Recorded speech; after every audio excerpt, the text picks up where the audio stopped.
ਅਸੀਂ 28ਵੇਂ ਚੈਪਟਰ ਦੇ ਵਿੱਚ ਅਸੀਂ ਹੁਣ ਉਹ ਤਿਉਹਾਰ ਔਰ ਬਲੀਆਂ ਉਹਨਾਂ ਨੂੰ ਦੇਖਣਾ ਸ਼ੁਰੂ ਕਰਦੇ। ਸੋ 28ਵਾਂ ਚੈਪਟਰ ਆਓ ਅਸੀਂ ਇਹ ਉਹਦਾ ਪੜ੍ਹ ਲਿਆ ਸੀ, ਲੇਕਿਨ ਆਓ ਉਸ ਦੀਆਂ ਪਹਿਲਾਂ 15 ਆਇਤਾਂ ਜਿਸ ਨੂੰ ਮਿਲ ਜਾਏ ਉਹ ਉਸ ਦੀਆਂ ਪਹਿਲੀਆਂ 15 ਆਇਤਾਂ मैं पढ़ती नहीं। 225 पेज ਬਲੀਆਂ ਸੰਬੰਧੀ ਨਿਯਮ। ਪ੍ਰਭੂ ਨੇ ਮੂਸਾ ਨੂੰ ਕਿਹਾ, ਤੂੰ ਇਸਰਾਏਲੀ ਲੋਕਾਂ ਨੂੰ ਕਹਿ, ਉਹ ਮੇਰੇ ਸਾਹਮਣੇ ਚੜਾਉਣ ਵਾਲੀ ਹਰ ਅਨਾਜ ਦੀ ਭੇਟ ਠੀਕ ਠਹਿਰਾਏ ਹੋਏ ਸਮਿਆਂ ਉੱਤੇ ਚੜਾਇਆ ਕਰਨ। ਉਹ ਸਭ ਭੇਟਾਂ ਇਹ ਹਨ। ਹੋਮ ਬਲੀ ਦੇ ਤੌਰ ਤੇ ਹਰ ਦਿਨ ਤੁਸੀਂ 2 ਬਜ ਰਹਿਤ ਲੇਲੇ ਇੱਕ ਸਾਲ ਦੇ ਚੜਾਉਣਾ। ਇੱਕ ਲੇਲਾ ਸਵੇਰ ਦੇ ਵੇਲੇ ਬਲੀ ਕਰਨਾ ਤੇ ਦੂਜਾ ਤਰਕਾਲਾਂ ਵੇਲੇ। ਦੋਵੇਂ ਵੇਲੇ ਦੀ ਬਲੀ ਨਾਲ 1 ਕਿਲੋ ਮੈਦਾ ਅਤੇ 1 ਬੋਤਲ ਸ਼ੁੱਧ ਤੇਲ ਦੀ ਵੀ ਚੜਾਉਣਾ। ਸੋ ਇੱਕ ਹਰ ਦਿਨ ਦੀ ਅਨਾਜ ਦੀ ਭੇਟ ਹੋਵੇਗੀ ਜੋ ਸਭ ਤੋਂ ਪਹਿਲਾਂ ਸੀਨੇ ਪਹਾੜ ਤੇ ਚੜਾਈ ਗਈ ਸੀ, ਕਿਉਂਕਿ ਇਸ ਦੀ ਸੁਗੰਧ ਪ੍ਰਭੂ ਨੂੰ ਪਸੰਦ ਹੈ। ਪ੍ਰਭੂ ਦੇ ਸਾਹਮਣੇ ਪੀਣ ਦੀ ਭੇਟ ਵੱਲੋਂ 1 ਬੋਤਲ ਦਾਖਸਾਰ ਦੀ ਪਹਿਲੇ ਲੇਲੇ ਦੀ ਬਲੀ ਦੇ ਨਾਲ ਬੇਦੀ ਉੱਤੇ ਡੋਲੀ ਜਾਵੇ। ਇਸੇ ਤਰ੍ਹਾਂ ਤਰਕਾਰਾਂ ਦੀ ਬਲੀ ਸਮੇਂ ਵੀ ਕੀਤਾ ਜਾਵੇ, ਕਿਉਂਕਿ ਇਹ ਅਨਾਜ ਦੀ ਭੇਟ ਹੈ ਜਿਸ ਦੀ ਸੁਗੰਧ ਪ੍ਰਭੂ ਨੂੰ ਪਸੰਦ ਹੈ। ਸਬਤ ਦੇ ਲਈ ਸਬਤ ਦੇ ਦਿਨ ਦੀ ਬਲੀ। ਹਰ ਸਬਤ ਦੇ ਦਿਨ ਤੁਸੀਂ 2 ਬਜ ਰਹਿਤ ਲੇਲੇ ਇੱਕ ਸਾਲ ਦੇ ਬਲੀ ਕਰਨਾ। ਉਹਨਾਂ ਦੇ ਨਾਲ 2 ਕਿਲੋ ਤੇਲ ਤੇ ਦਾਖਸਾਰ ਮਿਲਿਆ ਮੈਦਾ ਵੀ ਭੇਟ ਕਰਨਾ। ਇਹ ਹੋਮ ਦੀ ਬਲੀ ਹਰ ਦਿਨ ਦੀ ਬਲੀ ਜੋ ਦਾਖਸਾਰ ਨਾਲ ਚੜਾਈ ਜਾਂਦੀ ਹੈ ਤੋਂ ਇਲਾਵਾ ਹੋਵੇਗੀ। ਪਹਿਲੇ ਮਹੀਨੇ ਦੇ ਪਹਿਲੇ ਦਿਨ ਦੀ ਬਲੀ। ਤੁਸੀਂ ਹਰ ਮਹੀਨੇ ਦੇ ਪਹਿਲੇ ਦਿਨ ਇੱਕ ਹੋਮ ਬਲੀ ਚੜਾਉਣਾ, 2 ਬੈਠ ਕੇ, 1 ਛਤਰਾ ਤੇ 7 1 ਸਾਲ ਦੇ ਲੇਲੇ। ਇਹ ਸਭ ਜਾਨਵਰ ਬਚ ਰਹਿਤ ਹੋਣ। ਇਸ ਦੇ ਨਾਲ ਹੀ ਅਨਾਜ ਦੀ ਭੇਟ ਵੱਲੋਂ 1 ਛਤਰੇ ਦੇ ਨਾਲ 2 ਕਿਲੋ ਮੈਦਾ ਅਤੇ 1 ਲੇਲੇ ਦੇ ਨਾਲ 1 ਕਿਲੋ ਮੈਦੇ ਦੀ ਭੇਟ ਚੜਾਉਣਾ। ਇਹ ਹੋਮ ਬਲੀ ਪ੍ਰਭੂ ਦੇ ਸਾਹਮਣੇ ਅਨਾਜ ਦੀ ਭੇਟ ਹੋਵੇਗੀ, ਪਰ ਇਸ ਦੇ ਨਾਲ ਹੀ ਪੀਣ ਦੀ ਭੇਟ 1 ਬੈੜਕੇ ਦੇ ਨਾਲ 2 ਬੋਤਲਾਂ ਦਾਖਸਾਰ ਦੀਆਂ, 1 ਛਤਰੇ ਦੇ ਨਾਲ 1.5 ਬੋਤਲ ਅਤੇ 1 ਲੇਲੇ ਦੇ ਨਾਲ 1 ਬੋਤਲ ਦਾਖਸਾਰ ਦੀ ਚੜਾਉਣਾ। ਸੋ ਇਹ ਬਲੀ ਹਰ ਮਹੀਨੇ ਦੇ ਪਹਿਲੇ ਦਿਨ ਨੂੰ ਤੁਸੀਂ ਚੜਾਇਆ ਕਰਨਾ। ਇਸ ਦੇ ਨਾਲ ਹੀ ਤੁਸੀਂ ਹਰ ਦਿਨ ਬਲੀ ਦੇ ਨਾਲ ਪਾਪ ਬਲੀ ਵੱਲੋਂ 1 ਬੱਕਰਾ ਪ੍ਰਭੂ ਦੇ ਸਾਹਮਣੇ ਭੇਟ ਕਰਨਾ। ਆਮੀਨ। ਸੋ ਹੁਣ ਅਸੀਂ ਇੱਥੇ ਕੀ ਦੇਖਦੇ ਪਏ ਹਾਂ? ਹੁਣ ਜੇ ਅਗਰ ਦੇਖਣ ਵਾਲਾ ਦੇਖੇ ਤਾਂ ਏਦਾਂ ਲੱਗਦਾ ਕਿ ਜਿੱਦਾਂ ਇਹ ਤਾਂ ਬਹੁਤ ਸਾਰੇ ਲੇਲੇ ਹੋ ਗਏ, ਇਹ ਤਾਂ ਬਲੀਆਂ ਤੋਂ ਬਾਅਦ ਬਲੀਆਂ ਚੜਾਈਆਂ ਜਾ ਰਹੀਆਂ, ਇਹ ਤਾਂ ਇੰਨੇ ਲੇਲੇ ਇਹਨਾਂ ਨੇ ਚੜਾ ਦਿੱਤੇ। ਪਰ ਸੱਚਾਈ ਇਹ ਸੀ ਕਿ 6 ਲੱਖ ਘਰਾਣੇ ਦੀ ਵਾਰੀ ਨਹੀਂ ਸੀ ਆਉਂਦੀ। ਯਾਨੀ ਕਿ ਜੇ ਕਿਸੇ ਦੀ ਵਾਰੀ ਆ ਗਈ ਆ ਤੇ ਉਹ ਆਪਣੇ ਆਪ ਨੂੰ ਭਾਗਾਂ ਵਾਲਾ ਸਮਝਦਾ ਸੀ ਕਿ ਮੇਰੀ ਵਾਰੀ ਆ। ਅਦਰ ਦੈਨ ਕਿ ਜਿਸਲੇ ਉਹਨਾਂ ਦੇ ਘਰ ਬੱਚੇ ਪੈਦਾ ਹੁੰਦੇ ਸੀਗੇ ਜਾਂ ਸਾਲ ਤੋਂ ਬਾਅਦ ਜਿਹੜੀ ਉਹ ਆਪਣੀ ਫਸਲ ਦੇ ਲਈ ਪ੍ਰਭੂ ਦੇ ਅੱਗੇ ਬਲੀ ਚੜਾਉਂਦੇ ਸੀ, ਔਰ ਕੁਛ ਵੀ ਨਹੀਂ ਸੀ। 3-3 ਜਾਂ 4-4 ਹਜ਼ਾਰ ਦੇ ਭੇਡਾਂ ਦੇ ਬਾੜਿਆਂ ਦੇ ਵਿੱਚੋਂ ਇਹ 1 ਅੱਧਾ ਲੇਲਾ ਜਿਹੜਾ ਉਹਨਾਂ ਨੇ ਰੱਖਿਆ ਹੁੰਦਾ ਸੀ, ਇਹ ਕੁਛ ਵੀ ਨਹੀਂ ਸੀ। ਵਾਰੀ ਵੀ ਨਹੀਂ ਇਹਨਾਂ ਦੀ ਆਉਂਦੀ ਸੀ ਸੱਜੇ ਕਿਤੇ ਕਿ ਜਿਸਲੇ ਕਿਸੇ ਕਬੀਲੇ ਦੀ ਵਾਰੀ ਨਿਕਲ ਆਉਂਦੀ ਸੀਗੀ ਤਾਂ ਉਹ ਪ੍ਰਭੂ ਦੀ ਸ਼ੁਕਰਗੁਜ਼ਾਰੀ ਦੇ ਵਿੱਚ ਆਨੰਦਿਤ ਹੋ ਜਾਂਦੇ ਸੀ। ਉਹ ਇਸ ਤਰ੍ਹਾਂ ਹੁੰਦਾ ਸੀ ਜਿੱਦਾਂ ਕਿਸੇ ਕੰਟਰੀ ਨੂੰ ਓਲੰਪਿਕਸ ਮਿਲ ਗਈਆਂ ਹੁਣ ਆਪਣੇ ਕੰਟਰੀ ਦੇ ਵਿੱਚ ਕਰਾਉਣ ਦੇ ਲਈ, ਤੇ ਉਹ ਤਿਆਰੀਆਂ ਕਰਨੀਆਂ ਸ਼ੁਰੂ ਕਰ ਦੇਣ, ਉਹ ਸਟੇਡੀਅਮ ਬਣਾਉਣੇ ਸ਼ੁਰੂ ਕਰ ਦੇਣ। ਉਹ ਜਿਸ ਲਈ ਉਹਨਾਂ ਦੇ ਵਾਰੀ ਆਉਂਦੀ ਸੀਗੀ ਤੇ ਇਹ ਉਹਨਾਂ ਦੇ ਲਈ ਇੰਨਾ ਖੁਸ਼ੀ ਦਾ ਮੌਕਾ ਹੁੰਦਾ ਸੀ, ਇਹ ਉਹਨਾਂ ਦੇ ਲਈ ਇੰਨਾ ਬਰਕਤ ਦਾ ਮੌਕਾ ਹੁੰਦਾ ਸੀ ਕਿ ਸਾਨੂੰ ਜੋ ਕੁਝ ਸਾਡੇ ਪ੍ਰਭੂ ਨੇ ਦਿੱਤਾ, ਸਾਨੂੰ ਜਿੰਨੀਆਂ ਚੀਜ਼ਾਂ ਸਾਡੇ ਪ੍ਰਭੂ ਨੇ ਦਿੱਤੀਆਂ, ਇਹ ਛੋਟੀ ਜਿਹੀ ਸ਼ੁਕਰਗੁਜ਼ਾਰੀ ਹੁਣ ਸਾਡੀ ਵਾਰੀ ਆਈ ਆ ਇਹ ਛੋਟੀ ਜਿਹੀ ਸ਼ੁਕਰਗੁਜ਼ਾਰੀ ਚੜਾਉਣ ਦੀ। ਅਦਰ ਦਿਨ ਪਸਾਹ ਦਾ ਜਿਹੜਾ ਤਿਉਹਾਰ ਹੁੰਦਾ ਸੀ ਉਹ ਸਾਰਿਆਂ ਦੇ ਲਈ ਹੁੰਦਾ ਸੀ। ਉਹ ਪਸਾਹ ਦਾ ਜਿਹੜਾ ਤਿਉਹਾਰ ਉਹ ਮਨਾਉਂਦੇ ਸੀਗੇ, ਉਹ ਦਿਨ ਹੁੰਦਾ ਸੀ ਜਿਸ ਦਿਨ ਪ੍ਰਭੂ ਉਹਨਾਂ ਨੂੰ ਉੱਥੋਂ ਕੱਢ ਕੇ ਲੈ ਕੇ ਆਇਆ ਸੀ।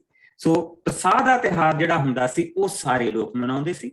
ਪਰ ਜਿਹੜੀਆਂ ਰੋਜ਼ਾਨਾ ਦੀਆਂ ਬਲੀਆਂ ਤੇ ਮਹੀਨੇ ਦੀ ਬਲੀ, ਇਹ ਤਾਂ ਕਿਸੇ ਭਾਗਾਂ ਵਾਲੇ ਦੀ ਵਾਰੀ ਆਉਂਦੀ ਸੀ ਤੇ ਉਹਨੂੰ ਮਿਲਦੀਆਂ ਸੀ। ਤਾਂ ਫਿਰ ਉਹਨੂੰ ਦੱਸ ਦਿੱਤਾ ਜਾਂਦਾ ਸੀ, ਸਾਲ ਪਹਿਲਾਂ ਪਤਾ ਹੁੰਦਾ ਸੀ ਔਰ ਸਾਲ ਪਹਿਲਾਂ ਉਹ ਪਾਲਣਾ ਸ਼ੁਰੂ ਕਰ ਦਿੰਦੇ ਸੀ। ਦਿਨ ਦਾ ਉਹ ਇੰਤਜ਼ਾਰ ਕਰਦੇ ਹੁੰਦੇ ਸੀ ਕਿ ਜਿਸ ਦਿਨ ਅਸੀਂ ਪ੍ਰਭੂ ਦੇ ਘਰ ਜਾ ਕੇ ਆਪਣੀ ਬਲੀ ਚੜਾਉਣੀ ਆ, ਸਾਡੀ ਵਾਰੀ ਆ ਗਈ। ਇੰਨੀ ਬਰਕਤ ਦਾ ਸਮਾਂ ਹੁੰਦਾ ਸੀ ਇਹਨਾਂ ਲੋਕਾਂ ਦੇ ਲਈ, ਇੰਨੀ ਬਰਕਤ ਦਾ ਸਮਾਂ ਹੁੰਦਾ ਸੀ। ਔਰ ਇਹ ਉਹ ਲੋਕ ਆ ਜਿਹੜੇ ਬੇਸਿਕਲੀ ਇਹਨਾਂ ਕੋਲ ਕੁਛ ਨਹੀਂ ਸੀ। ਇਹਨਾਂ ਕੋਲ ਉਹ ਅੰਨੀਆਂ ਕਾਣੀਆਂ ਭੇਡਾਂ ਹੁੰਦੀਆਂ ਸੀਗੀਆਂ ਜਿਹੜੀਆਂ ਇਜਿਪਸ਼ੀਅਨ ਲੋਕਾਂ ਨੇ ਇਹਨਾਂ ਨੂੰ ਦੇ ਦਿੰਦੇ ਸੀ ਤੇ ਇਹਨਾਂ ਦੀਆਂ ਚੰਗੀਆਂ ਚੁੱਕ ਕੇ ਲੈ ਜਾਂਦੇ ਸੀ। ਇਹਨਾਂ ਦੇ ਚੰਗੇ ਜਿਹੜੇ ਬੱਚੇ ਛਲਾਰੂ ਹੁੰਦੇ ਸੀ ਉਹਨਾਂ ਨੂੰ ਚੁੱਕ ਕੇ ਲੈ ਜਾਂਦੇ ਸੀ।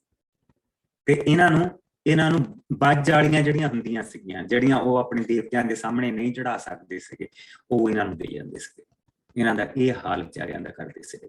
ਔਰ ਇੰਨੇ ਹਾਲਾਤਾਂ ਦੇ ਵਿੱਚੋਂ ਇਹ ਲੋਕ ਆਏ ਆ। ਥੋੜੇ ਆ ਜਿਨ੍ਹਾਂ ਦੇ ਮੂੰਹ ਦੇ ਵਿੱਚ ਚਾਂਦੀ ਦਾ ਚਮਚਾ ਸੀ, ਉਹ ਸੀਗੇ ਜਿਨ੍ਹਾਂ ਦੇ ਬਾਪ ਮਿਸਰੀ ਸੀ ਔਰ ਮਾਮਾ ਇਜ਼ਰਾਈਲੀ ਸੀ। ਲੇਕਿਨ ਉਹਨਾਂ ਨੂੰ ਵੀ ਜਿਸਲੇ ਇਹਨਾਂ ਨੂੰ ਉੱਥੋਂ ਤੋਰਿਆ, ਉਹਨਾਂ ਨੂੰ ਵੀ ਤੋੜ ਦਿੱਤਾ, ਉਹਨਾਂ ਨਿਆਣਿਆਂ ਨੂੰ ਵੀ ਤੋੜ ਦਿੱਤਾ, ਉਹਨਾਂ ਦੀਆਂ ਮਾਵਾਂ ਸਮੇਤ ਤੁਸੀਂ ਵੀ ਜਾਓ। ਰਾਈਟ। ਸੋ ਅਸੀਂ ਉਹ 2-3 ਥਾਂ ਤੇ ਦੇਖਿਆ ਕਿ ਉਹ ਜਿਹੜੇ ਉਹਨਾਂ ਦੇ ਵਿੱਚੋਂ ਆਏ ਸੀ, ਉਹ ਕਿੰਨੀ ਮੁਸੀਬਤ ਰਸਤੇ ਦੇ ਵਿੱਚ ਇਹਨਾਂ ਦੇ ਲਈ ਖੜੀ ਕਰਦੇ ਪਏ ਆ। ਜਾਗ ਉਹ ਲਾਉਂਦੇ ਆ, ਮਗਰ ਫਿਰ ਬਾਕੀ ਦੇ ਇਜ਼ਰਾਈਲੀ ਲੱਗ ਜਾਂਦੇ। ਜਾਗ ਉਹ ਲਾਉਂਦੇ ਆ, ਮਗਰ ਫਿਰ ਬਾਕੀ ਦੇ ਇਜ਼ਰਾਈਲੀ ਲੱਗ ਕੇ ਉਹ ਸਾਰੇ ਕੰਮ ਕਰਨੇ ਸ਼ੁਰੂ ਕਰ ਦਿੰਦੇ। ਸੋ ਹੁਣ ਸਭ ਤੋਂ ਪਹਿਲਾਂ ਇੱਥੇ ਪ੍ਰਭੂ ਨੇ ਕਿਹਾ ਕਿ ਹੋਮ ਬਲੀ ਜਿਹੜੀ ਤੁਸੀਂ ਚੜਾਉਣੀ ਆ, ਉਹ ਤੁਸੀਂ ਉਹਦੇ ਵਿੱਚ ਉਹਦੇ ਵਿੱਚ ਦਾਖਰਸ, ਕਿ ਪ੍ਰਭੂ ਨੇ ਸਾਨੂੰ ਦਾਖਾਂ ਦਿੱਤੀਆਂ, ਪ੍ਰਭੂ ਨੇ ਸਾਨੂੰ ਅੰਗੂਰਾਂ ਦੀ ਫਸਲ ਦਿੱਤੀ ਹੈ, ਅੰਗੂਰਾਂ ਦੇ ਬਾੜੇ ਦਿੱਤੇ ਆ, ਉਸ ਦੀ ਸ਼ੁਕਰਗੁਜ਼ਾਰੀ ਹੁੰਦੀ ਸੀ। ਦੂਸਰਾ, ਪ੍ਰਭੂ ਨੇ ਸਾਨੂੰ ਖੇਤ ਦਿੱਤੇ ਜਿੱਥੇ ਅਸੀਂ ਅਨਾਜ ਉਗਾਉਣੇ ਪਏ ਆ। ਸੋ ਉਹ ਜਿਹੜੇ 2 ਕਿਲੋ ਐਡੇ ਖੇਤਾਂ ਦੇ ਵਿੱਚੋਂ 2 ਕਿਲੋ ਕੀ ਹੁੰਦਾ? ਕੁਛ ਵੀ ਨਹੀਂ ਹੁੰਦਾ। 2 ਕਿਲੋ ਮੈਦਾ। ਔਰ ਉਹਦੇ ਵਿੱਚ ਜਿਹੜੀਆਂ ਉਹਨਾਂ ਨੂੰ ਜਿਹੜੇ ਇਹਦੇ ਦੂਸਰੇ ਜੈਤੂਨ ਦੇ ਜਿਹੜੇ ਉਹਨਾਂ ਨੂੰ ਓਲਿਵ ਦੇ, ਉਹਨਾਂ ਨੂੰ ਬਾਗਾਂ ਦੇ ਬਾਗ ਲੱਗਿਆਂ ਦੇ ਲਗਾਏ ਓਲਿਵਸ ਦੇ ਬਾਗ ਉਹਨਾਂ ਨੂੰ ਮਿਲ ਗਏ, ਉਹਨਾਂ ਦਾ ਤੇਲ। ਔਰ ਉਹ ਕਿੰਨਾ?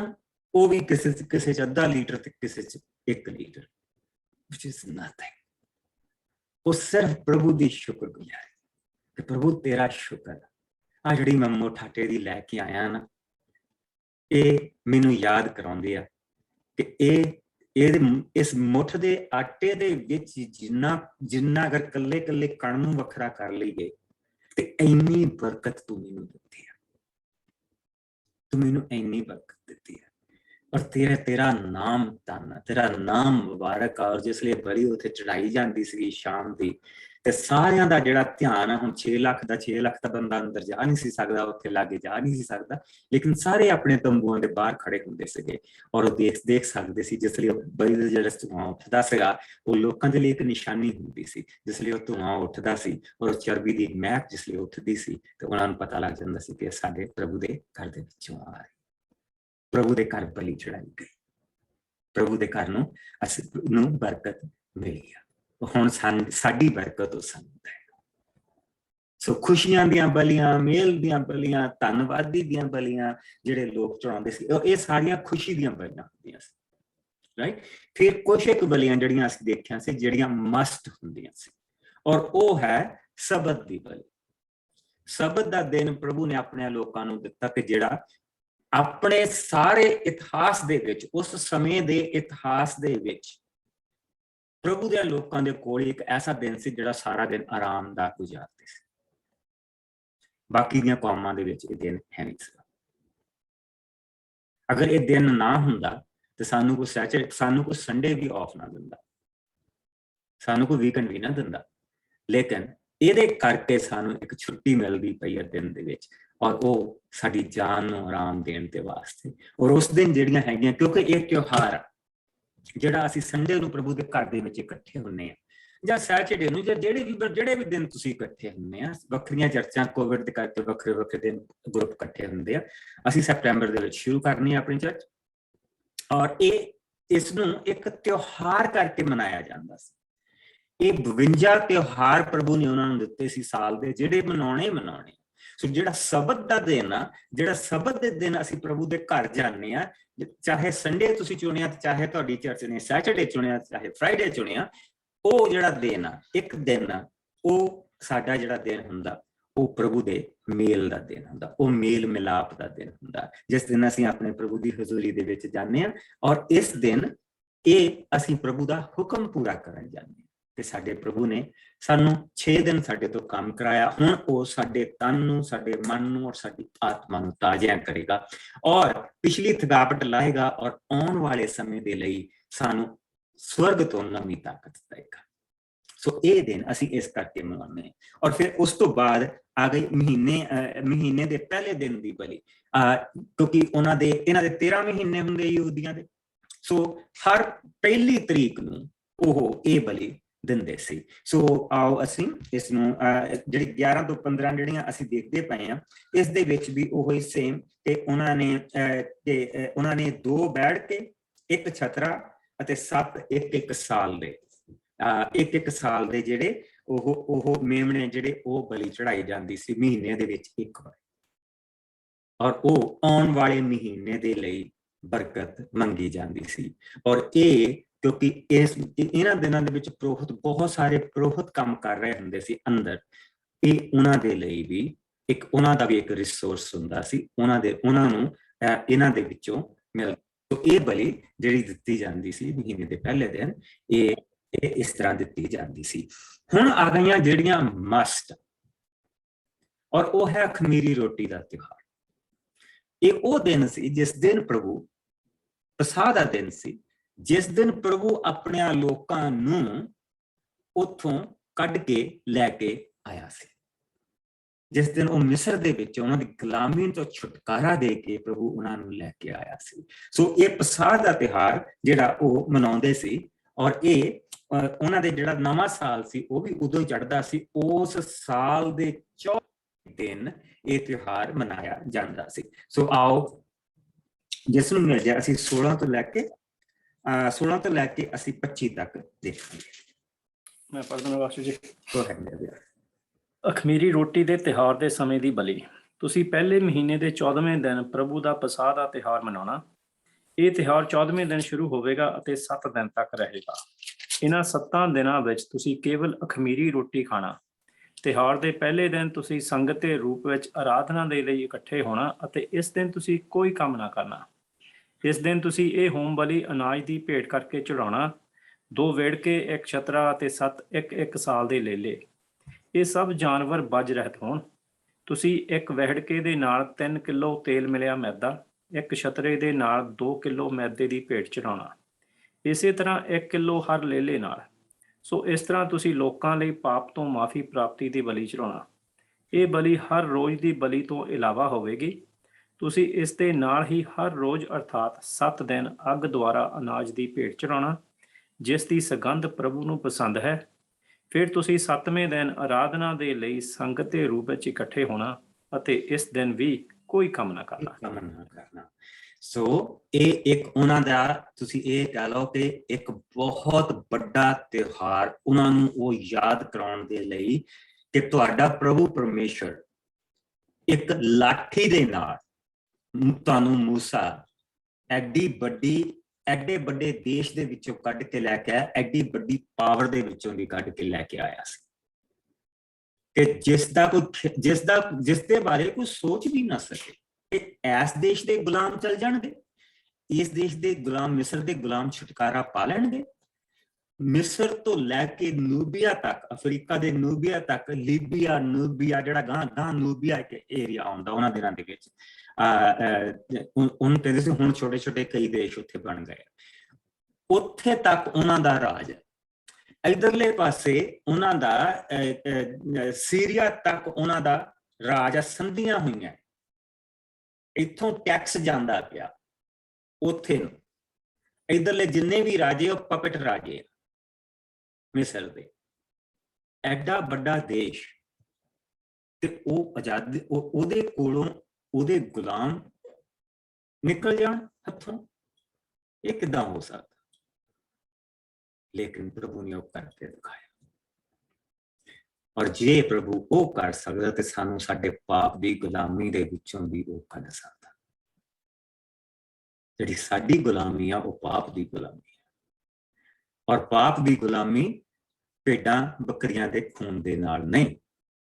ਭੇਡਾਂ ਬੱਕਰੀਆਂ ਦਾ ਖੂਨ ਤਾਂ ਇੱਕ ਪਰਛਾਵਾਂ ਹੈ। ਉਹ ਪ੍ਰਭੂ ਯਿਸੂ ਮਸੀਹ ਨੇ ਇਸੇ ਪਸਾਹ ਦੇ ਦਿਨਾਂ ਦੇ ਵਿੱਚ ਉਸਨੇ ਆਪਣੀ ਜਾਨ ਸਰੀਰ ਦੇ ਉੱਤੇ ਦੇ ਕੇ ਤੇ ਸਾਨੂੰ ਛੁਟਕਾਰਾ ਦਿੱਤਾ ਸੀ। ਸਾਨੂੰ ਉਸਨੇ ਸਾਡੀ ਕੀਮਤ ਦਿੱਤੀ ਸੀ। ਸੋ ਇਸੇ ਪਸਾਹ ਦਾ ਤਿਉਹਾਰ ਪ੍ਰਭੂ ਨੇ ਮਨਾਇਆ। ਇਸੇ ਪਸਾਹ ਦੇ ਤਿਉਹਾਰ ਤੋਂ ਬਾਅਦ ਪ੍ਰਭੂ ਯਿਸੂ ਮਸੀਹ ਫੜੇ ਗਏ ਔਰ ਫਿਰ ਸਲੀਬ ਤੇ ਉਹਨਾਂ ਨੂੰ ਚੜਾ ਦਿੱਤਾ। ਇਸੇ ਹੀ ਪ੍ਰਸਾਦ ਦੀ ਗੱਲ ਹੋ ਰਹੀ ਹੈ। ਔਰ ਉਹ ਲੇਲਾ ਜਿਹੜਾ ਇੱਕ ਲੇਲੇ ਦਾ ਖੂਨ ਤਲਾਇਆ ਗਿਆ ਸੀ ਦਰਵਾਜ਼ੇ ਦੇ ਉੱਤੇ, ਤੇ ਇੱਕ ਲੇਲਾ ਜਿਹੜਾ ਧਰਤੀ ਤੇ ਸਵਰਗ ਦੇ ਗੱਭੇ ਜਿਹੜਾ ਟੰਗਿਆ ਗਿਆ, ਉਸ ਦੇ ਰਾਹੀਂ ਸਾਨੂੰ ਬਚਾਇਆ ਗਿਆ, ਉਸ ਦੇ ਖੂਨ ਦੇ ਰਾਹੀਂ ਅਸੀਂ ਬਚਾਏ ਜਾਂਦੇ ਹਾਂ। ਸੋ ਇਹ ਉਹਨਾਂ ਨੂੰ ਇਹ ਯਾਦ ਕਰਾਉਣ ਦੇ ਲਈ ਸੀ ਕਿ ਪਸਾਹ ਦਾ ਤਿਉਹਾਰ ਉਹ ਹਰ ਵਾਰੀ ਮਨਾਉਂਦੇ ਸੀ, ਉਹ ਜਿੱਥੇ ਮਰਜ਼ੀ ਹੋਣ ਉਹ ਮਨਾਉਂਦੇ ਸੀ, ਉਹ ਯਾਦਗਾਰੀ ਦੇ ਲਈ ਮਨਾਉਂਦੇ ਸੀ, ਕਿਉਂਕਿ ਉਹਨਾਂ ਨੂੰ ਪਤਾ ਸੀ ਕਿ ਉਹਨਾਂ ਦੇ ਮਸਾਇਆ ਨੇ ਆਉਣਾ, ਉਹਨਾਂ ਦੇ ਮਸਾਇਆ ਨੇ ਉਹਨਾਂ ਨੂੰ ਛੁਟਕਾਰਾ ਦੇਣਾ। ਸੋ ਇਹ ਹੁਣ ਜਿਹੜੀਆਂ ਉਹਨਾਂ ਨੂੰ ਪ੍ਰਭੂ ਨੇ ਫਸਲਾਂ ਦੇਣੀਆਂ, ਜਿਹੜੇ ਪ੍ਰਭੂ ਨੇ ਉਹਨਾਂ ਨੂੰ ਖੇਤ ਦਿੱਤੀ। ਸੋ ਫਸਲ ਦਾ ਪਹਿਲਾ ਫਲ ਉਹ ਇੱਕ ਤਰ੍ਹਾਂ ਦਾ ਜਿਸ ਤਰ੍ਹਾਂ ਕਿ ਜਿਸਲੇ ਫਸਲ ਪੱਕ ਗਈ, ਜਿਸਲੇ ਫਸਲ ਤਿਆਰ ਹੋ ਗਈ, ਇਸ ਤੋਂ ਪਹਿਲਾਂ ਕਿ ਉੱਥੇ ਬਾਡੇ ਬਿਠਾਏ ਜਾਣ ਤੇ ਉਸ ਦੇ ਵਿੱਚੋਂ ਥੋੜਾ ਕੱਟ ਕੇ ਤਾਂ ਉਹ ਪ੍ਰਭੂ ਦੇ ਘਰ ਲੈ ਕੇ ਜਾਂਦੇ ਸੀ, ਉਹਦੀ ਪ੍ਰਭੂ ਦੇ ਘਰ ਲੈ ਕੇ ਜਾਂਦੇ ਸੀ, ਜਿਸ ਦੇ ਨਾਲ ਉੱਥੇ ਉਹ ਉਹਨਾਂ ਦੀ ਸ਼ੁਕਰਗੁਜ਼ਾਰੀ ਹੁੰਦੀ ਸੀ। ਪ੍ਰਭੂ ਤੇਰਾ ਬਹੁਤ ਸ਼ੁਕਰ ਹੈ ਕਿ ਮੇਰਾ ਬੀਜ ਬੀਜਣ ਤੋਂ ਲੈ ਕੇ ਇਸ ਫਸਲ ਨੂੰ ਪੱਕਣ ਤੱਕ ਤੂੰ ਸੰਭਾਲਿਆ, ਔਰ ਮੈਂ ਇੱਕ ਦਾਣਾ ਬੀਜਿਆ ਸੀ, ਉਹਦੀ ਜਗ੍ਹਾ ਤੇ ਤੂੰ ਕਿੰਨੇ ਸਿੱਟੇ ਲਾਏ, ਉਸ ਦਾਣੇ ਤੋਂ ਕਿੰਨੇ ਨਾੜਾਂ ਫੁੱਟੀਆਂ ਤੇ ਕਿੰਨੇ ਸਿੱਟੇ ਤੂੰ ਲਾਏ। ਔਰ ਇੱਕ ਉਹ ਸ਼ੁਕਰਗੁਜ਼ਾਰੀ ਹੁੰਦੀ ਸੀ ਕਿ ਮੈਂ ਤਾਂ ਥੋੜਾ ਜਿਹਾ ਧਰਤੀ ਨੂੰ ਦਿੱਤਾ ਸੀ, ਪਰ ਉਸ ਧਰਤੀ ਨੂੰ ਜਿਸ ਨੂੰ ਤੂੰ ਉਪਜ ਦੇਣ ਦੇ ਯੋਗ ਬਣਾਇਆ, ਫਸਲ ਦੇਣ ਦੇ ਯੋਗ ਬਣਾਇਆ, ਉਸਨੇ ਦੇਖ ਮੈਨੂੰ ਕਿੰਨੀ ਫਸਲ ਦਿੱਤੀ ਹੈ। ਸੋ ਸ਼ੁਕਰਗੁਜ਼ਾਰੀ ਦੀ ਬਲੀ ਹੁੰਦੀ ਸੀ। ਸੋ ਉਹ ਉਸ ਬਲੀ ਦੀ ਹੁਣ ਇੱਥੇ ਗੱਲ ਹੋ ਰਹੀ ਹੈ। ਸੋ ਆਓ 26 ਆਇਤ ਤੋਂ ਅਸੀਂ ਹੁਣ ਦੇਖਦੇ ਹਾਂ। 26 ਆਇਤ ਤੋਂ ਲੈ ਕੇ ਇਸ ਨੂੰ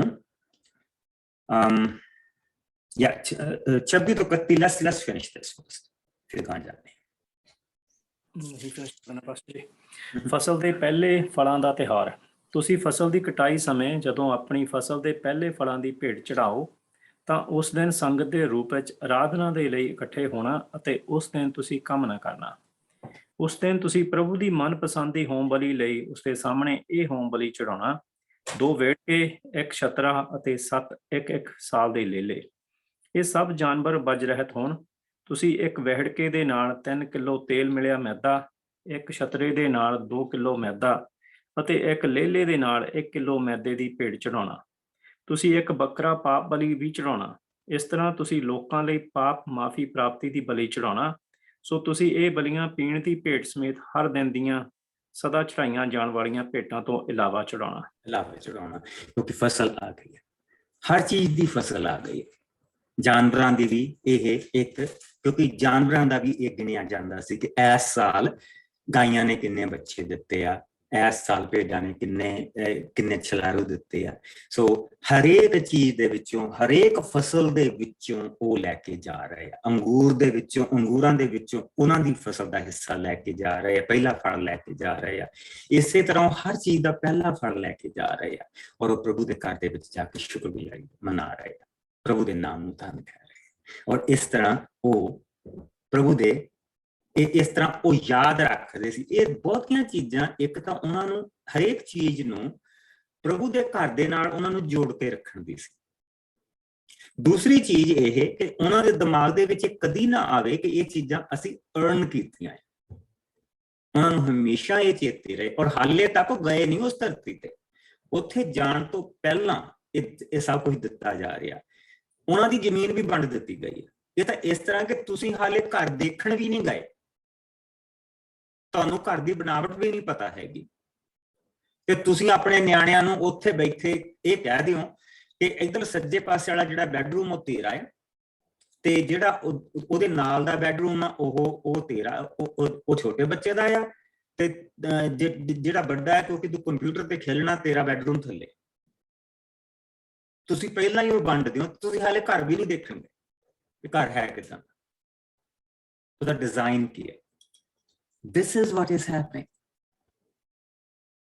ਇਹਨਾਂ ਲੋਕਾਂ ਦੇ ਵਿੱਚ ਇੰਨਾ ਇਸ ਵੇਲੇ ਆਪਣੇ ਪ੍ਰਭੂ ਦੇ ਲਈ ਉਤਸ਼ਾਹ ਆ, ਔਰ ਇੰਨਾ ਯਕੀਨ ਆ ਤੇ ਹਾਲੇ ਤੱਕ ਦੁਸ਼ਮਣ ਨੇ ਉਹਨਾਂ ਸਾਰੀਆਂ ਚੀਜ਼ਾਂ ਦੇ ਉੱਤੇ ਕਬਜ਼ਾ ਕਰਕੇ ਬੈਠਾ ਆ, ਔਰ ਉਹਨਾਂ ਨੇ ਉਹ ਚੀਜ਼ਾਂ ਵੰਡ ਵੀ ਲਈਆਂ ਕਿ ਇਹ ਮੇਰੀਆਂ। Now that's faith। ਇਹ ਵਿਸ਼ਵਾਸ ਹੈ ਪ੍ਰਭੂ ਦਾ ਜਿਹੜਾ ਉਹ ਲੈ ਕੇ ਤੁਰਿਆ। ਇਹਨੂੰ ਕਹਿੰਦੇ ਆ ਕਿ ਪ੍ਰਭੂ ਦੇ ਨੇਮ ਦੇ ਉੱਤੇ ਵਿਸ਼ਵਾਸ ਕਰਨਾ। ਔਰ ਇਹੋ ਹੀ ਨੇਮ ਦੇ ਵਿੱਚ ਅਸੀਂ, ਜਿਹੜਾ ਸਾਨੂੰ ਨੇਮ ਦਿੱਤਾ ਗਿਆ, ਅਸੀਂ ਉਸ ਦੇ ਵਿੱਚ ਵਿਸ਼ਵਾਸ ਕਰਦੇ ਹਾਂ। ਔਰ ਅਸੀਂ ਬੇਸ਼ੱਕ ਅਸੀਂ ਸਵਰਗ ਦਾ ਉਹ ਘਰ ਦੇਖਿਆ ਨਹੀਂ ਜਿੱਥੇ ਸਾਨੂੰ ਪ੍ਰਭੂ ਨੇ ਕਿਹਾ ਕਿ ਮੇਰੇ ਬਾਪ ਦੇ ਘਰ ਦੇ ਵਿੱਚ ਬਹੁਤ ਸਾਰੀਆਂ ਥਾਵਾਂ, ਅਸੀਂ ਦੇਖੀਆਂ ਨਹੀਂ, ਪਰ ਅਸੀਂ ਵਿਸ਼ਵਾਸ ਕਰਦੇ ਹਾਂ ਕਿ ਸਾਡੇ ਪ੍ਰਭੂ ਨੇ, ਜਿਸ ਨੇ ਇਸ ਕੌਮ ਨੂੰ, ਜਿਹੜੀ ਕੌਮ ਹੋਣੀ ਵੀ ਨਹੀਂ ਸੀ, ਇਹਨਾਂ ਦਾ ਬਜ਼ੁਰਗਾ ਤੇ ਇਹਨਾਂ ਦੀ ਮਾਂ ਜਿਹੜੀ ਸੀਗੀ, ਉਹ ਤਾਂ ਵਿਚਾਰੇ ਉਹਨਾਂ ਦੇ ਤਾਂ ਕੋਈ ਔਲਾਦ ਹੋ ਹੀ ਨਹੀਂ ਸਕਦੀ ਸੀ। ਉਹ ਬੇਸਿਕਲੀ ਤੁਸੀਂ ਦੇਖ ਲਓ, ਪਹਿਲਾਂ 70 ਸਾਲ ਦਾ ਸੀ, ਔਰ ਫਿਰ ਉਹਦੀ ਉਮਰ 60 ਸਾਲ ਦੀ ਸੀ ਜਿਸ ਲਈ ਪ੍ਰਭੂ ਦਾ ਬਚਨ ਉਹਨਾਂ ਨੂੰ ਆਉਣਾ ਸ਼ੁਰੂ ਹੋਇਆ। 75 ਸਾਲ ਦੀ ਉਮਰ 'ਚ ਜਾ ਕੇ ਉਹ ਤੁਰੇ ਆ, ਤੇ 100 ਸਾਲ ਦੀ ਉਮਰ 'ਚ ਜਾ ਕੇ ਉਹਨਾਂ ਦੇ ਘਰ ਬੱਚਾ ਹੋਇਆ। ਅਜੀਬ ਚੀਜ਼। ਉਸ ਤੋਂ ਬਾਅਦ ਉਹਦੇ ਉਸ ਬਾਪ ਦੇ ਘਰ ਹੋਰ ਸੰਤਾਨਾਂ, ਔਰ ਜਿਹੜੀਆਂ ਸੰਤਾਨਾਂ ਤੋਂ ਜਿਹੜਾ ਸਾਰਾ ਇਹ ਦੂਸਰੇ ਪਾਸੇ ਦਾ ਈਰਾਨ, ਇਰਾਕ, ਅਫਗਾਨਿਸਤਾਨ, ਇੰਡੀਆ ਦਾ ਜਿਹੜਾ ਉੱਤਰੀ ਪਾਸਾ ਆ, ਉਸ ਇਲਾਕੇ ਦੇ ਵਿੱਚ ਜਿਹੜੇ ਲੋਕ ਜਾ ਕੇ ਬਸੇ, ਪਹਿਲਾਂ ਬਸੇ ਫਿਰ ਬਾਅਦ ਦੇ ਵਿੱਚ ਬਸੇ ਤੇ ਹੋਰ ਉਧਰ ਨੂੰ ਗਏ, ਉਹ ਸਾਰੇ ਲੋਕ ਉਹ ਸੱਚਮੁੱਚ ਜਿੰਨਾ ਤਾਰੇ ਤੁਸੀਂ ਗਿਣ ਨਾ ਸਕੋ, ਐਨੀ ਸੰਤਾਨ ਉਸਨੇ ਕਿਹਾ ਸੀ ਮੈਂ ਤੈਨੂੰ ਦਊਂਗਾ, ਔਰ ਉਸਨੇ ਦਿੱਤੀ। ਪਰ ਇਹ ਜਿਹੜਾ ਇੱਕ ਗਰੁੱਪ ਆ, ਉਸ ਦੀ ਸੰਤਾਨ ਦੇ ਵਿੱਚੋਂ, ਉਸ ਦੇ ਇੱਕ ਪੁੱਤਰ ਦੇ ਵਿੱਚੋਂ ਇਹ ਜਿਹੜਾ ਗਰੁੱਪ ਆ, ਔਰ ਇਹਨਾਂ ਵਿੱਚੋਂ ਵੀ ਬਹੁਤ ਸਾਰੇ ਨਿਕਲ ਗਏ। ਇਹਨਾਂ ਦੇ ਵਿੱਚੋਂ ਵੀ ਜਿਸ ਲਈ ਅਬਰਾਹਮ ਦੇ ਅਸੀਂ ਉਸ ਤੋਂ ਗਿਣੇ ਸੀ ਕਿ ਉਸਦੇ 9 ਪੁੱਤਰ ਸੀ। 9 ਦੇ ਵਿੱਚੋਂ ਜਿਹੜਾ ਇਸ਼ਮਾਇਲ ਸੀਗਾ ਉਹ ਇਜਿਪਟ ਵਾਲੇ ਪਾਸੇ ਨੂੰ ਚਲਾ ਗਿਆ, ਔਰ ਉਹਦੇ ਬਹੁਤ ਸਾਰੇ ਉਹਦੇ ਵਿੱਚੋਂ ਜਿਹੜੇ ਸੀਗੇ ਉਹ ਇੱਧਰ ਅਰੇਬੀਅਨ ਇਲਾਕੇ ਦੇ ਵਿੱਚ ਆ ਗਏ ਬਾਅਦ ਦੇ ਵਿੱਚ। ਇਸੇ ਤਰ੍ਹਾਂ ਜਿਹੜੀ ਉਸਦੀ ਵਾਈਫ ਕਟੂਰਾ ਸੀ, ਜਿਹੜੇ ਉਸਦੇ 7 ਪੁੱਤਰ ਸੀਗੇ, ਉਹ ਕੁਛ ਸਾਊਦੀ ਅਰਬ ਮਦੀਆਨ ਦੇ ਇਲਾਕੇ 'ਚ ਬਸ ਗਏ, ਔਰ ਕੁਛ ਉਹਨਾਂ ਦੇ ਵਿੱਚੋਂ ਨਿਕਲ ਕੇ ਜਾ ਕੇ ਇਰਾਕ ਤੇ ਈਰਾਨ ਦੇ ਇਲਾਕੇ ਦੇ ਵਿੱਚ ਉਹਨਾਂ ਨੇ ਉਹ ਇਲਾਕੇ ਜਾ ਕੇ ਬਸਾਏ, ਔਰ ਫਿਰ ਉਹ ਉਧਰਲੇ ਪਾਸੇ ਨੂੰ ਤੁਰੇ ਚੱਲਦੇ ਗਏ ਜਿੱਦਾਂ ਸਮਾਂ ਆਉਂਦਾ ਗਿਆ। ਔਰ ਇਸੇ ਤਰ੍ਹਾਂ ਪਰ ਉਹਨਾਂ ਦੇ ਵਿੱਚੋਂ ਇੱਕ ਚੁਣਿਆ, ਫਿਰ ਉਹ ਇੱਕ ਦੇ 2 ਪੁੱਤਰ ਹੋਏ, ਉਹਨਾਂ ਵਿੱਚੋਂ ਫਿਰ ਇੱਕ ਚੁਣਿਆ, ਔਰ ਉਹਨਾਂ ਵਿੱਚੋਂ ਜਿਹੜੇ ਈਡਮਾਈਟ ਸੀਗੇ, ਜਿਹੜੇ ਈਡਮ ਦੀ ਔਲਾਦ ਸੀਗੇ, ਈਡਮ ਦਾ ਮਤਲਬ ਉਹਦੀ ਜੱਤ ਤੋਂ ਗਿਣਿਆ ਜਾਂਦਾ, ਪਰ ਉਹਦਾ ਨਾਂ ਈਸੋ ਸੀ। ਈਸੋ ਦੀ ਜਿਹੜੀ ਔਲਾਦ ਸੀਗੀ ਉਸ ਨੂੰ ਵੀ ਇਹਨਾਂ ਦੇ ਵਿੱਚ ਨਹੀਂ ਗਿਣਿਆ ਗਿਆ, ਅਦੋਮੀਆਂ ਨੂੰ ਵੀ ਇਹਨਾਂ ਦੇ ਨਾਲ ਨਹੀਂ ਗਿਣਿਆ, ਔਰ ਉਹਦੇ ਵਿੱਚੋਂ ਫਿਰ ਯਾਕੂਬ ਦੇ 12 ਪੁੱਤਰ, ਉੱਥੋਂ ਫਿਰ ਕੁਣਵਾ ਸਾਰਾ ਗਿਣਿਆ ਗਿਆ। ਔਰ ਇਹਦੇ ਉੱਤੇ ਪ੍ਰਭੂ ਨੇ ਇਹਨਾਂ ਨੂੰ ਉਹ ਖਾਸ ਰਹਿਮ ਦਿੱਤੀ ਸੀ ਕਿ ਇਸ ਗਰੁੱਪ ਦੇ ਵਿੱਚ ਮਸੀਹਾ ਪੈਦਾ ਹੋਏਗਾ, ਯਿਸੂ ਮਸੀਹ ਇਸ ਗਰੁੱਪ ਦੇ ਵਿੱਚ ਪੈਦਾ ਹੋਏਗਾ। ਸੋ ਉਹ ਬਰਕਤੇ ਲੈ ਕੇ ਤੁਰਿਓ, ਔਰ ਉਹਨੂੰ ਪ੍ਰਭੂ ਇੰਨਾ ਕੁਛ ਦੇ ਕੇ ਜਿਹੜਾ ਦੇਣ ਜਾ ਰਿਹਾ, ਉਹਦੇ ਵਿੱਚੋਂ ਤੁਸੀਂ ਇਹ ਕਹਿ ਲਓ ਕਿ ਪੂਰੀ ਮਿਠਾਈ ਦੀ ਦੁਕਾਨ ਦੇ ਕੇ ਤੇ 4 ਰੇੜੀਆਂ ਉਹਨਾਂ ਕੋਲ ਮੰਗਦਾ, ਸਾਰੀ ਮਿਠਾਈ ਦੀ ਦੁਕਾਨ ਉਹਨਾਂ ਨੂੰ ਦੇ ਦਿੱਤੀ ਆ, ਤੇ ਉਹਦੇ ਵਿੱਚੋਂ ਕਿਹਾ ਕਿ 4 ਜਿਹੜੀਆਂ ਰਿਓੜੀਆਂ ਉਹ ਤੁਸੀਂ ਮੇਰੇ ਨਾਮ ਤੇ ਵੀ ਦੇ ਦਿਆ ਕਰੋ।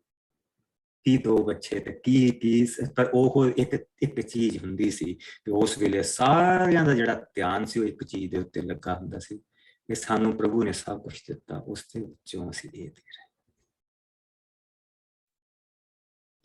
ਇਹ ਸਾਡੀ ਉਪਾਸਨਾ ਦਾ ਇੱਕ ਹਿੱਸਾ ਹੈ, ਉਸ ਨੂੰ ਯਾਦ ਕਰਦੇ ਸੀ। ਸੋ ਇਸੇ ਤਰ੍ਹਾਂ ਉਹ ਬਾਕੀ ਆਪਣੇ ਤਿਉਹਾਰ ਮਨਾਉਂਦੇ ਸੀ। ਹੁਣ ਆਓ ਆਪਾਂ 29ਵਾਂ ਭਾਵ ਔਰ ਉਸ ਦੀਆਂ ਪਹਿਲੀਆਂ 11 ਆਇਤਾਂ ਦੇਖਦੇ।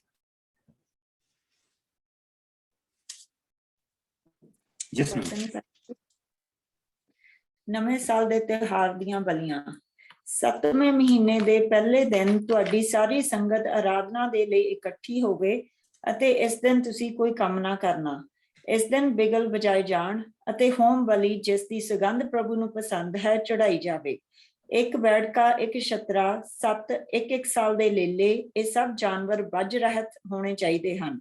ਇਹਨਾਂ ਦੇ ਨਾਲ ਤੇਲ ਮਿਲਿਆ ਮੈਦਾ ਬੈਠਕੇ ਦੇ ਨਾਲ 3 ਕਿਲੋ, ਛਤਰੇ ਦੇ ਨਾਲ 2 ਕਿਲੋ ਅਤੇ ਇੱਕ ਲੇਲੇ ਦੇ ਨਾਲ 1 ਕਿਲੋ ਭੇਟ ਕੀਤਾ ਜਾਵੇ। ਤੁਸੀਂ ਇੱਕ ਬੱਕਰਾ ਵੀ ਪਾਪ ਬਲੀ ਲਈ ਚੜਾਉਣਾ। ਸੋ ਇਸ ਤਰ੍ਹਾਂ ਤੁਸੀਂ ਲੋਕਾਂ ਲਈ ਪਾਪ ਮਾਫੀ ਪ੍ਰਾਪਤੀ ਦੀ ਬਲੀ ਚੜਾਉਣਾ। ਇਹ ਬਲੀਆਂ ਤੁਸੀਂ ਹਰ ਦਿਨ ਦੀ ਹੋਮ ਬਲੀ ਅਤੇ ਅਨਾਜ ਦੀ ਭੇਂਟ ਤੋਂ ਇਲਾਵਾ ਚੜਾਉਣਾ। ਇਹਨਾਂ ਦੀ ਸੁਗੰਧ ਪ੍ਰਭੂ ਨੂੰ ਪਸੰਦ ਹੈ। ਪਾਪ ਮਾਫੀ ਪ੍ਰਾਪਤੀ ਵਾਲੇ ਦਿਨ ਦੀ ਬਲੀ। ਫਿਰ ਤੁਸੀਂ 7ਵੇਂ ਮਹੀਨੇ ਦੇ 10ਵੇਂ ਦਿਨ ਆਰਾਧਨਾ ਲਈ ਇਕੱਠੇ ਹੋਣਾ ਅਤੇ ਇਸ ਦਿਨ ਤੁਸੀਂ ਨਾ ਕੁਝ ਖਾਣਾ ਅਤੇ ਨਾ ਹੀ ਕੋਈ ਕੰਮ ਕਰਨਾ। ਇਸ ਦਿਨ ਤੁਸੀਂ ਪ੍ਰਭੂ ਦੇ ਅੱਗੇ ਹੋਮ ਬਲੀ ਚੜਾਉਣਾ ਜਿਸ ਦੀ ਸੁਗੰਧ ਪ੍ਰਭੂ ਨੂੰ ਪਸੰਦ ਹੈ। ਇੱਕ ਬੈਠਕਾ, ਇੱਕ ਛਤਰਾ, 7 ਇੱਕ ਸਾਲ ਦੇ ਲੇਲੇ, ਇਹ ਸਭ ਜਾਨਵਰ ਵੱਜ ਰਹਿਤ ਹੋਣੇ ਚਾਹੀਦੇ ਹਨ। ਇਹਨਾਂ ਦੇ ਨਾਲ ਤੇਲ ਮਿਲਿਆ ਮੈਦਾ, ਬੈਠਕੇ ਦੇ ਨਾਲ 3 ਕਿਲੋ ਮੈਦਾ, ਛਤਰੇ ਦੇ ਨਾਲ 2 ਕਿਲੋ ਮੈਦਾ ਅਤੇ ਇੱਕ ਲੇਲੇ ਦੇ ਨਾਲ 1 ਕਿਲੋ ਮੈਦਾ ਭੇਟ ਕਰਨਾ। ਤੁਸੀਂ ਇੱਕ ਬੱਕਰਾ ਵੀ ਪਾਪ ਬਲੀ ਲਈ ਚੜਾਉਣਾ। ਸੋ ਇਹ ਸਭ ਬਲੀਆਂ ਅਤੇ ਭੇਟਾਂ ਹਰ ਦਿਨ ਦੀ ਪਾਪ ਬਲੀ ਅਰਥਾਤ ਪਾਪ ਤੋਂ ਮਾਫੀ ਪ੍ਰਾਪਤੀ ਦੀ ਬਲੀ, ਹੋਮ ਬਲੀ, ਅਨਾਜ ਦੀ ਭੇਟ ਅਤੇ ਪੀਣ ਦੀ ਭੇਟ ਤੋਂ ਇਲਾਵਾ ਹੋਣਗੀਆਂ। ਸੋ ਕੀ ਪ੍ਰਭੂ ਇਹਨਾਂ ਨੂੰ ਦੱਸਦਾ ਪਿਆ ਵੀ ਇਹ ਨਾ ਕਹਦਾ ਕਿ ਮੈਂ ਆਹ ਬਲੀ ਚੜਾਈ ਤੇ ਇਹਦੇ ਨਾਲ ਮੈਂ ਆਹ ਚੜਾਉਣੀ। ਸੋ ਕਹਿਣ ਦਾ ਕੀ ਮਤਲਬ ਕਿ ਜਿਹੜੀਆਂ ਖਾਸ ਸਮੇਂ ਦੀਆਂ ਬਲੀਆਂ ਆ ਉਹ ਤੁਹਾਡੀ ਰੋਜ਼ ਦੀ ਬਲੀ ਤੋਂ ਵੱਖਰੀ ਚੀਜ਼ ਆ। ਸੋ ਉਸ ਵੇਲੇ ਜਿਸ ਵੇਲੇ ਉਹ ਰੋਜ਼ ਦੀ ਸੁਬਾਹ ਦੀ ਬਲੀ ਤੇ ਸ਼ਾਮ ਦੀ ਬਲੀ ਚੜਾਉਂਦੇ ਸੀ, ਉੱਥੋਂ ਸਾਰੀ ਕੌਮ ਦਾ ਧਿਆਨ ਸਵੇਰ ਨੂੰ ਪ੍ਰਭੂ ਦੇ ਉੱਤੇ ਲਾ ਦਿੱਤਾ ਜਾਂਦਾ ਸੀ ਕਿ ਪ੍ਰਭੂ ਤੇਰਾ ਸ਼ੁਕਰ ਆ ਜਿਹੜਾ ਸਾਰੀ ਰਾਤ ਤੂੰ ਸਾਡੀ ਰਾਖੀ ਕੀਤੀ ਆ ਔਰ ਤੂੰ ਸਾਨੂੰ ਸਵੇਰ ਨੂੰ ਨਵਾਂ ਦਿਨ ਦੇ ਕੇ ਤੂੰ ਸਾਨੂੰ ਜਗਾਇਆ। ਔਰ ਸ਼ਾਮ ਦੀ ਬਲੀ ਇਸ ਕਰਕੇ ਹੁੰਦੀ ਸੀ ਕਿ ਉਹ ਆਪਣੇ ਸਾਰੇ ਦਿਨ ਨੂੰ ਯਾਦ ਕਰਕੇ ਪ੍ਰਭੂ ਨੂੰ ਸ਼ੁਕਰਗੁਜ਼ਾਰੀ ਕਰ ਸਕਣ, ਤੇਰਾ ਸ਼ੁਕਰ। ਔਰ ਸਾਰੀ ਕੌਮ ਦਾ ਉਸ ਵੇਲੇ ਧਿਆਨ ਪ੍ਰਭੂ ਦੇ ਮੰਦਿਰ ਵੱਲ ਨੂੰ ਜਾਂ ਜਿਹੜਾ ਉਸ ਵੇਲੇ ਉੱਥੇ ਉਹਨਾਂ ਨੇ ਜਿਹੜਾ ਪਵਿੱਤਰ ਤੰਬੂ ਬਣਾਇਆ ਸੀ ਉਹਦੇ ਵੱਲ, ਤਾਂ ਉਹਨਾਂ ਸਾਰੀ ਕੌਮ ਦਾ ਧਿਆਨ ਜਿੱਦਾਂ ਉਹ ਬੈਠੇ ਸੀਗੇ 3 ਕਬੀਲੇ, ਇੱਕ ਕਬੀਲਾ ਸੱਜੇ ਪਾਸੇ, 3 ਕਬੀਲੇ ਸੱਜੇ, 3 ਕਬੀਲੇ ਖੱਬੇ ਪਾਸੇ, 3 ਮੋਹਰੇ, 3 ਪਿੱਠ ਦੇ ਪਿੱਛੇ, ਔਰ ਇਸ ਤਰ੍ਹਾਂ ਉਹ ਬੈਠੇ ਹੁੰਦੇ ਸੀਗੇ। ਔਰ ਉਸ ਵੇਲੇ ਉਹਨਾਂ ਸਾਰਿਆਂ ਦਾ ਧਿਆਨ ਆਪਣੇ ਤੰਬੂਆਂ ਦੇ ਵਿੱਚੋਂ ਉੱਠ ਕੇ ਸਾਰਿਆਂ ਦਾ ਜਿਹੜਾ ਧਿਆਨ ਆ ਉਹ ਪਵਿੱਤਰ ਤੰਬੂ ਦੇ ਵੱਲ ਹੁੰਦਾ ਸੀ, ਉਹਨਾਂ ਦਾ ਚਿਹਰਾ ਪ੍ਰਭੂ ਦੇ ਵੱਲ ਹੁੰਦਾ ਸੀ ਔਰ ਪ੍ਰਭੂ ਦੀ ਹਜ਼ੂਰੀ ਉਸ ਤੰਬੂ ਦੇ ਹੁੰਦੀ ਸੀ। ਪ੍ਰਭੂ ਦੀ ਹਜ਼ੂਰੀ ਉਸ ਤੰਬੂ ਦੇ ਉੱਤੇ ਹੁੰਦੀ ਸੀ ਜੋ ਉਹਨਾਂ ਨੂੰ ਯਾਦ ਕਰਾਉਂਦੇ ਸੀ ਸਾਡਾ ਪ੍ਰਭੂ ਸਾਡੇ ਨਾਲ, ਅਸੀਂ ਇਕੱਲੇ ਨਹੀਂ, ਅਸੀਂ ਇਕੱਲੇ ਨਹੀਂ ਬੈਠੇ, ਸਾਡਾ ਪ੍ਰਭੂ ਸਾਡੇ ਨਾਲ, ਉਹਦੀ ਹਜ਼ੂਰੀ ਸਾਡੇ ਨਾਲ। ਉਹਨੇ ਕਿਹਾ ਸੀ ਕਿ ਮੈਂ ਤੁਹਾਡੇ ਨਾਲ ਨਾਲ ਚੱਲੂੰਗਾ, ਔਰ ਸੱਚਮੁੱਚ ਸਾਡੇ ਨਾਲ ਨਾਲ ਚੱਲਦਾ ਪਿਆ। ਵਾਹ ਕਿਆ ਚੀਜ਼ ਆ ਹੈ। ਸੋ ਇਹਨਾਂ ਚੀਜ਼ਾਂ ਦੀ ਉਹ ਬਲੀਆਂ ਤੇ ਸ਼ੁਕਰਗੁਜ਼ਾਰੀ, ਇਸ ਆਲ ਥੈਂਕਸਗਿਵਿੰਗ, ਇਸ ਆਲ ਸ਼ੁਕਰਗੁਜ਼ਾਰੀ, ਸਾਰੀ ਉਹਨਾਂ ਦੇ ਮਨ ਦੀ ਸ਼ੁਕਰਗੁਜ਼ਾਰੀ ਹੈ ਔਰ ਨਾਲ ਨਾਲ ਪਵਿੱਤਰਤਾ, ਪ੍ਰਭੂ ਦੀ ਪਵਿੱਤਰਤਾ। ਔਰ ਦੂਸਰੀ ਚੀਜ਼, ਪ੍ਰਭੂ ਉਹਨਾਂ ਦੇ ਪਾਪ ਚਿੱਤ ਕਰਦਾ, ਉਹਨਾਂ ਦਾ ਪਾਪ ਚਿੱਤ ਕਰਦਾ। ਜਿਸ ਲਈ ਇਹ ਕੌਮ ਇਹ ਬਲੀ ਦੇ ਰਹੀ ਆ, ਇਹਨਾਂ ਦੇ ਦਿਮਾਗ ਤੇ ਇਹ ਚੀਜ਼ ਨਾ ਕਿਤੇ ਚੜ ਜਾਏ ਕਿ ਹੁਣ ਅਸੀਂ ਪਵਿੱਤਰ ਹੋ ਗਏ ਹਾਂ, ਕਿਉਂਕਿ ਅਸੀਂ ਪ੍ਰਭੂ ਦੇ ਲੋਕ। ਉਹਨਾਂ ਨੂੰ ਜਿਸ ਲਈ ਵੀ ਉਹ ਪਾਪ ਦੀ ਬਲੀ ਲੈ ਕੇ ਆਉਂਦੇ ਸੀ ਤਾਂ ਉਹਨਾਂ ਨੂੰ ਚੇਤੇ ਰਹਿੰਦਾ ਸੀਗਾ ਕਿ ਅਸੀਂ ਪਾਪੀ ਲੋਕ, ਅਸੀਂ ਪਾਪੀ ਲੋਕ ਹਾਂ ਜਿਨ੍ਹਾਂ ਤੇ ਪ੍ਰਭੂ ਦੀ ਕਿਰਪਾ ਹੋਈ ਆ ਔਰ ਉਸਨੇ ਸਾਨੂੰ ਆਪਣੇ ਲੋਕ ਬਣਾਇਆ। ਔਰ ਫਿਰ ਉਸਦੀ ਸ਼ੁਕਰਗੁਜ਼ਾਰੀ, ਤੇਰਾ ਸ਼ੁਕਰ ਕਿ ਜਿਹੜਾ ਮਸਾਇਆ ਆ, ਜਿਸਨੇ ਸਾਰੀ ਦੁਨੀਆ ਦੇ ਲਈ ਜਿਹਨੇ ਬਰਕਤ ਦਾ ਕਾਰਨ ਬਣਨਾ ਔਰ ਉਹ ਸਾਡੇ ਲਈ ਮਾਣ ਦਾ ਕਾਰਨ ਹੋਣਾ, ਸਾਡੇ ਯਹੂਦੀਆਂ ਦੇ ਲਈ ਮਾਣ ਦਾ ਕਾਰਨ ਹੋਣਾ ਕਿ ਯਹੂਦੀਆਂ ਦੇ ਵਿੱਚੋਂ ਉਹ ਆਇਆ ਜਿਹਨੇ ਸਾਰੀ ਦੁਨੀਆ ਨੂੰ ਬਰਕਤ ਦੇਣੀ, ਮੁਕਤੀ ਦੇਣੀ ਹੈ, ਸ਼ਾਂਤੀ ਦੇਣੀ ਹੈ, ਆਰਾਮ ਦੇਣਾ ਹੈ, ਆਪਣਾ ਪਿਆਰ ਦੇਣਾ ਹੈ। ਉਹ ਮਸਾਇਆ ਸਾਡੀ ਕੌਮ ਦੇ ਵਿੱਚੋਂ ਆਇਆ। ਉਹਨੇ ਹਾਲੇ ਤੱਕ ਤੇ ਇਹਨਾਂ ਨੂੰ ਪਤਾ ਨਹੀਂ, ਲੇਕਿਨ ਅਸੀਂ ਉਹਦਾ ਇਸ਼ਾਰਾ ਪੜ੍ਹ ਹਟੇ ਹਾਂ ਬਿਲਿਆਮ ਦੇ ਵਿੱਚ ਕਿ ਉਹ ਇੱਕ ਰਾਜਾ ਆਏਗਾ ਜਿਸ ਦੇ ਹੱਥ ਦੇ ਵਿੱਚ ਰਾਜ ਦੰਡ ਹੋਏਗਾ। ਬੇਸ਼ੱਕ ਉਹ ਦਾਊਦ ਦੇ ਲਈ ਹੈ, ਉਹ ਦਾਊਦ ਦੀ ਗੱਲ ਉੱਥੇ ਕਰਦਾ ਪਿਆ, ਕਿਉਂਕਿ ਦਾਊਦ ਨੇ ਸਾਰੀਆਂ ਧਰਤੀਆਂ ਤੇ ਜਿੰਨੀ ਵੀ ਧਰਤੀ ਹੈਗੀ ਫਿਨਿਸ਼ ਕੰਮ ਦਾਊਦ ਨੇ ਕਰਨਾ ਹੈ। ਸੋ ਉਹ ਸਭ ਨੂੰ ਮਿੱਧੇਗਾ। ਸੋ ਅਸੀਂ ਉਹ ਚੀਜ਼ਾਂ ਸਾਰੀਆਂ ਇੱਥੇ ਦੇਖਦੇ ਪਏ। It's just a Thanksgiving. ਜਿੱਦਾਂ ਦੀ ਮਰਜ਼ੀ ਹੋ ਕੇ ਆਪਾਂ ਦੇਖ ਲਈਏ, ਇਹ ਸ਼ੁਕਰਗੁਜ਼ਾਰੀ। ਪਾਪ ਵਾਲੀ ਨੂੰ ਵੀ ਦੇਖ ਲਈਏ, ਉਹ ਵੀ ਸ਼ੁਕਰਗੁਜ਼ਾਰੀ ਹੈ, ਉਹ ਵੀ ਸ਼ੁਕਰਗੁਜ਼ਾਰੀ ਹੈ ਪ੍ਰਭੂ ਦੇ ਲਈ। ਸੋ ਆਓ let's finish this chapter. ਫੇਰਿਆਂ ਦੇ ਤਿਉਹਾਰ ਦੀਆਂ ਬਲੀਆਂ। ਤੁਸੀਂ 7ਵੇਂ ਮਹੀਨੇ ਦੇ 15ਵੇਂ ਦਿਨ ਸੰਗਤ ਦੇ ਰੂਪ ਵਿੱਚ ਆਰਾਧਨਾ ਦੇ ਲਈ ਇਕੱਠੇ ਹੋਣਾ। ਇਸ ਦਿਨ ਤੁਸੀਂ ਕੋਈ ਕੰਮ ਨਾ ਕਰਨਾ ਅਤੇ ਤੁਸੀਂ 7 ਦਿਨਾਂ ਤੱਕ ਪ੍ਰਭੂ ਲਈ ਤਿਉਹਾਰ ਮਨਾਉਣਾ। ਇਸ ਤਿਉਹਾਰ ਸਮੇਂ ਪਹਿਲੇ ਦਿਨ ਤੁਸੀਂ ਅਨਾਜ ਦੀ ਭੇਂਟ ਵੱਲੋਂ ਇਹ ਬਲੀਆਂ ਪ੍ਰਭੂ ਦੇ ਸਾਹਮਣੇ ਚੜਾਉਣਾ, ਜਿਨ੍ਹਾਂ ਦੀ ਸੁਗੰਧ ਪ੍ਰਭੂ ਨੂੰ ਪਸੰਦ ਹੈ। 13 ਬੈੜ ਕੇ 2 ਛਤਰੇ ਅਤੇ 14 ਇੱਕ ਸਾਲ ਦੇ ਲੇਲੇ। ਇਹਨਾਂ ਦੇ ਨਾਲ ਤੇਲ ਮਿਲਿਆ ਮੈਦਾ, ਇੱਕ ਬੈੜ ਕੇ ਪਿੱਛੇ 3 ਕਿਲੋ, ਇੱਕ ਛਤਰੇ ਦੇ ਪਿੱਛੇ 2 ਕਿਲੋ ਅਤੇ ਇੱਕ ਲੇਲੇ ਦੇ ਪਿੱਛੇ 1 ਕਿਲੋ ਮੈਦਾ ਭੇਟ ਕਰਨਾ। ਤੁਸੀਂ ਇੱਕ ਬੱਕਰਾ ਵੀ ਪਾਪ ਬਲੀ ਲਈ ਚੜਾਉਣਾ। ਇਹ ਸਭ ਬਲੀਆਂ ਅਤੇ ਭੇਟਾਂ ਹਰ ਦਿਨ ਦੀ ਪਾਪ ਬਲੀ, ਹੋਮ ਬਲੀ, ਅਨਾਜ ਦੀ ਭੇਂਟ ਅਤੇ ਪੀਣ ਦੀ ਭੇਂਟ ਤੋਂ ਇਲਾਵਾ ਹੋਣਗੀਆਂ। ਦੂਜੇ ਦਿਨ ਤੁਸੀਂ ਇਹ ਬਲੀਆਂ ਚੜਾਉਣਾ। 12 ਬੈੜ ਕੇ 2 ਛਤਰੇ ਅਤੇ 14 ਇੱਕ ਸਾਲ ਦੇ ਲੇਲੇ। ਇਹ ਸਭ ਜਾਨਵਰ ਵੱਜ ਰਹਿਤ ਹੋਣੇ ਚਾਹੀਦੇ ਹਨ। ਇਹਨਾਂ ਬਲੀਆਂ ਦੇ ਨਾਲ ਠਹਿਰਾਏ ਹੋਏ ਨਿਯਮ ਦੇ ਅਨੁਸਾਰ, ਅਰਥਾਤ ਪਹਿਲੇ ਦਿਨ ਦੇ ਵਾਂਗ ਬਾਕੀ ਦੀਆਂ ਭੇਟਾਂ ਚੜਾਉਣਾ। ਤੀਜੇ ਦਿਨ ਤੁਸੀਂ ਇਹ ਬਲੀਆਂ ਚੜਾਉਣਾ। 11 ਬੈੜ ਕੇ 2 ਛਤਰੇ ਅਤੇ 14 ਇੱਕ ਸਾਲ ਦੇ ਲੇਲੇ। ਇਹ ਸਭ ਜਾਨਵਰ ਵੱਜ ਰਹਿਤ ਹੋਣੇ ਚਾਹੀਦੇ ਹਨ। ਇਹਨਾਂ ਬਲੀਆਂ ਦੇ ਨਾਲ ਠਹਿਰਾਏ ਹੋਏ ਨਿਯਮ ਦੇ ਅਨੁਸਾਰ, ਅਰਥਾਤ ਪਹਿਲੇ 2 ਵਾਂਗ ਬਾਕੀ ਦੀਆਂ ਭੇਟਾਂ ਚੜਾਉਣੀਆਂ। ਚੌਥੇ ਦਿਨ ਤੁਸੀਂ ਇਹ ਬਲੀਆਂ ਚੜਾਉਣਾ। 10 ਬੈੜ ਕੇ 2 ਛਤਰੇ ਅਤੇ 14 ਇੱਕ ਸਾਲ ਦੇ ਲੇਲੇ। ਇਹ ਸਭ ਜਾਨਵਰ ਵੱਜ ਰਹਿਤ ਹੋਣੇ ਚਾਹੀਦੇ ਹਨ। ਇਹਨਾਂ ਬਲੀਆਂ ਦੇ ਨਾਲ ਠਹਿਰਾਏ ਹੋਏ ਨਿਯਮ ਦੇ ਅਨੁਸਾਰ, ਅਰਥਾਤ ਪਹਿਲੇ ਦੇ ਵਾਂਗ ਬਾਕੀ ਦੀਆਂ ਭੇਟਾਂ ਚੜਾਉਣਾ। 5ਵੇਂ ਦਿਨ ਤੁਸੀਂ ਇਹ ਬਲੀਆਂ ਚੜਾਉਣਾ। 9 ਬੈੜ ਕੇ 2 ਛਤਰੇ ਅਤੇ 14 ਇੱਕ ਸਾਲ ਦੇ ਲੇਲੇ। ਇਹ ਸਭ ਜਾਨਵਰ ਵੱਜ ਰਹਿਤ ਹੋਣੇ ਚਾਹੀਦੇ ਹਨ। ਇਹਨਾਂ ਬਲੀਆਂ ਦੇ ਨਾਲ ਠਹਿਰਾਏ ਹੋਏ ਨਿਯਮ ਦੇ ਅਨੁਸਾਰ, ਅਰਥਾਤ ਪਹਿਲੇ ਦਿਨ ਦੇ ਵਾਂਗ ਬਾਕੀ ਦੀਆਂ ਭੇਟਾਂ ਚੜਾਉਣਾ। 6ਵੇਂ ਦਿਨ ਤੁਸੀਂ ਇਹ ਬਲੀਆਂ ਚੜਾਉਣਾ। 8 ਬੈੜ ਕੇ 2 ਛਤਰੇ ਅਤੇ 14 ਇੱਕ ਸਾਲ ਦੇ ਲੇਲੇ। ਇਹ ਸਭ ਜਾਨਵਰ ਵੱਜ ਰਹਿਤ ਹੋਣੇ ਚਾਹੀਦੇ ਹਨ। ਇਹਨਾਂ ਬਲੀਆਂ ਦੇ ਨਾਲ ਠਹਿਰਾਏ ਹੋਏ ਨਿਯਮ ਦੇ ਅਨੁਸਾਰ, ਅਰਥਾਤ ਪਹਿਲੇ ਦਿਨ ਦੇ ਵਾਂਗ ਬਾਕੀ ਦੀਆਂ ਭੇਟਾਂ ਚੜਾਉਣਾ। 7ਵੇਂ ਦਿਨ ਤੁਸੀਂ ਇਹ ਬਲੀਆਂ ਚੜਾਉਣਾ। 7 ਬੈੜ ਕੇ 2 ਛਤਰੇ ਅਤੇ 14 ਇੱਕ ਸਾਲ ਦੇ ਲੇਲੇ। ਇਹ ਸਭ ਜਾਨਵਰ ਵੱਜ ਰਹਿਤ ਹੋਣੇ ਚਾਹੀਦੇ ਹਨ। ਇਹਨਾਂ ਬਲੀਆਂ ਦੇ ਨਾਲ ਠਹਿਰਾਏ ਹੋਏ ਨਿਯਮ ਅਨੁਸਾਰ, ਅਰਥਾਤ ਪਹਿਲੇ ਦਿਨ ਦੇ ਵਾਂਗ ਬਾਕੀ ਭੇਟਾਂ ਚੜਾਉਣਾ। 8ਵੇਂ ਦਿਨ ਤੁਸੀਂ ਫਿਰ ਸੰਗਤ ਦੇ ਰੂਪ ਵਿੱਚ ਆਰਾਧਨਾ ਦੇ ਲਈ ਇਕੱਠੇ ਹੋਣਾ। ਇਸ ਦਿਨ ਤੁਸੀਂ ਇਹ ਬਲੀਆਂ ਪ੍ਰਭੂ ਦੇ ਸਾਹਮਣੇ ਚੜਾਉਣਾ, ਜਿਨ੍ਹਾਂ ਦੀ ਸੁਗੰਧ ਪ੍ਰਭੂ ਨੂੰ ਪਸੰਦ ਹੈ। 1 ਬੈੜਕਾ ਅਤੇ 1 ਛਤਰਾ ਅਤੇ 7 ਇੱਕ ਸਾਲ ਦੇ ਲੇਲੇ। ਇਹ ਸਭ ਜਾਨਵਰ ਵੱਜ ਰਹਿਤ ਹੋਣੇ ਚਾਹੀਦੇ ਹਨ। ਇਹਨਾਂ ਬਲੀਆਂ ਦੇ ਨਾਲ ਠਹਿਰਾਏ ਹੋਏ ਨਿਯਮ ਅਨੁਸਾਰ, ਅਰਥਾਤ ਪਹਿਲੇ ਦਿਨ ਦੇ ਵਾਂਗ ਬਾਕੀ ਦੀਆਂ ਭੇਟਾਂ ਚੜਾਉਣਾ। ਸੋ ਇਹ ਸਭ ਬਲੀਆਂ ਦੇ ਨਿਯਮ ਹਨ ਜੋ ਤੁਸੀਂ ਆਪਣੇ ਸਭ ਠਹਿਰਾਏ ਤਿਉਹਾਰਾਂ ਸਮੇਂ ਚੜਾਉਣੀਆਂ ਹਨ। ਇਹ ਸਭ ਬਲੀਆਂ ਹਰ ਦਿਨ ਦੀਆਂ ਲਗਾਤਾਰ ਚੜਾਈਆਂ ਜਾਣ ਵਾਲੀਆਂ ਬਲੀਆਂ, ਖੁਸ਼ੀ ਦੀਆਂ ਭੇਟਾਂ, ਹੋਮ ਬਲੀਆਂ, ਅਨਾਜ ਦੀਆਂ ਭੇਟਾਂ, ਪੀਣ ਦੀਆਂ ਭੇਟਾਂ ਅਤੇ ਮੇਲ ਬਲੀਆਂ ਤੋਂ ਇਲਾਵਾ ਹੋਣਗੀਆਂ। ਸੋ ਮੂਸਾ ਨੇ ਇਹਨਾਂ ਬਲੀਆਂ ਬਾਰੇ ਸਭ ਕੁਝ, ਜਿਸ ਦੀ ਉਸਨੂੰ ਪ੍ਰਭੂ ਨੇ ਆਗਿਆ ਦਿੱਤੀ ਸੀ, ਇਜ਼ਰਾਈਲੀ ਲੋਕਾਂ ਨੂੰ ਦੱਸ ਦਿੱਤਾ। ਸੋ ਅਸੀਂ ਇੱਥੇ ਕੀ ਦੇਖਦੇ ਪਏ ਹਾਂ? ਮੈਂ ਬਹੁਤ ਸਾਰੇ ਇਹਦੇ ਲਈ ਪੜ੍ਹੇ ਆ ਕਿ ਨੰਬਰ ਦਾ ਕੀ ਮਤਲਬ ਆ। You know what, everybody is contradicting itself. ਜੇ ਤੁਸੀਂ ਇੱਕ ਨੂੰ ਪੜ੍ਹਦੇ ਹੋ ਕੁਛ ਕਹਿ ਰਿਹਾ, ਜੇ ਦੂਜੇ ਨੂੰ ਤੁਸੀਂ ਪੜ੍ਹਦੇ ਹੋ ਕੁਛ ਕਹਿ ਰਿਹਾ।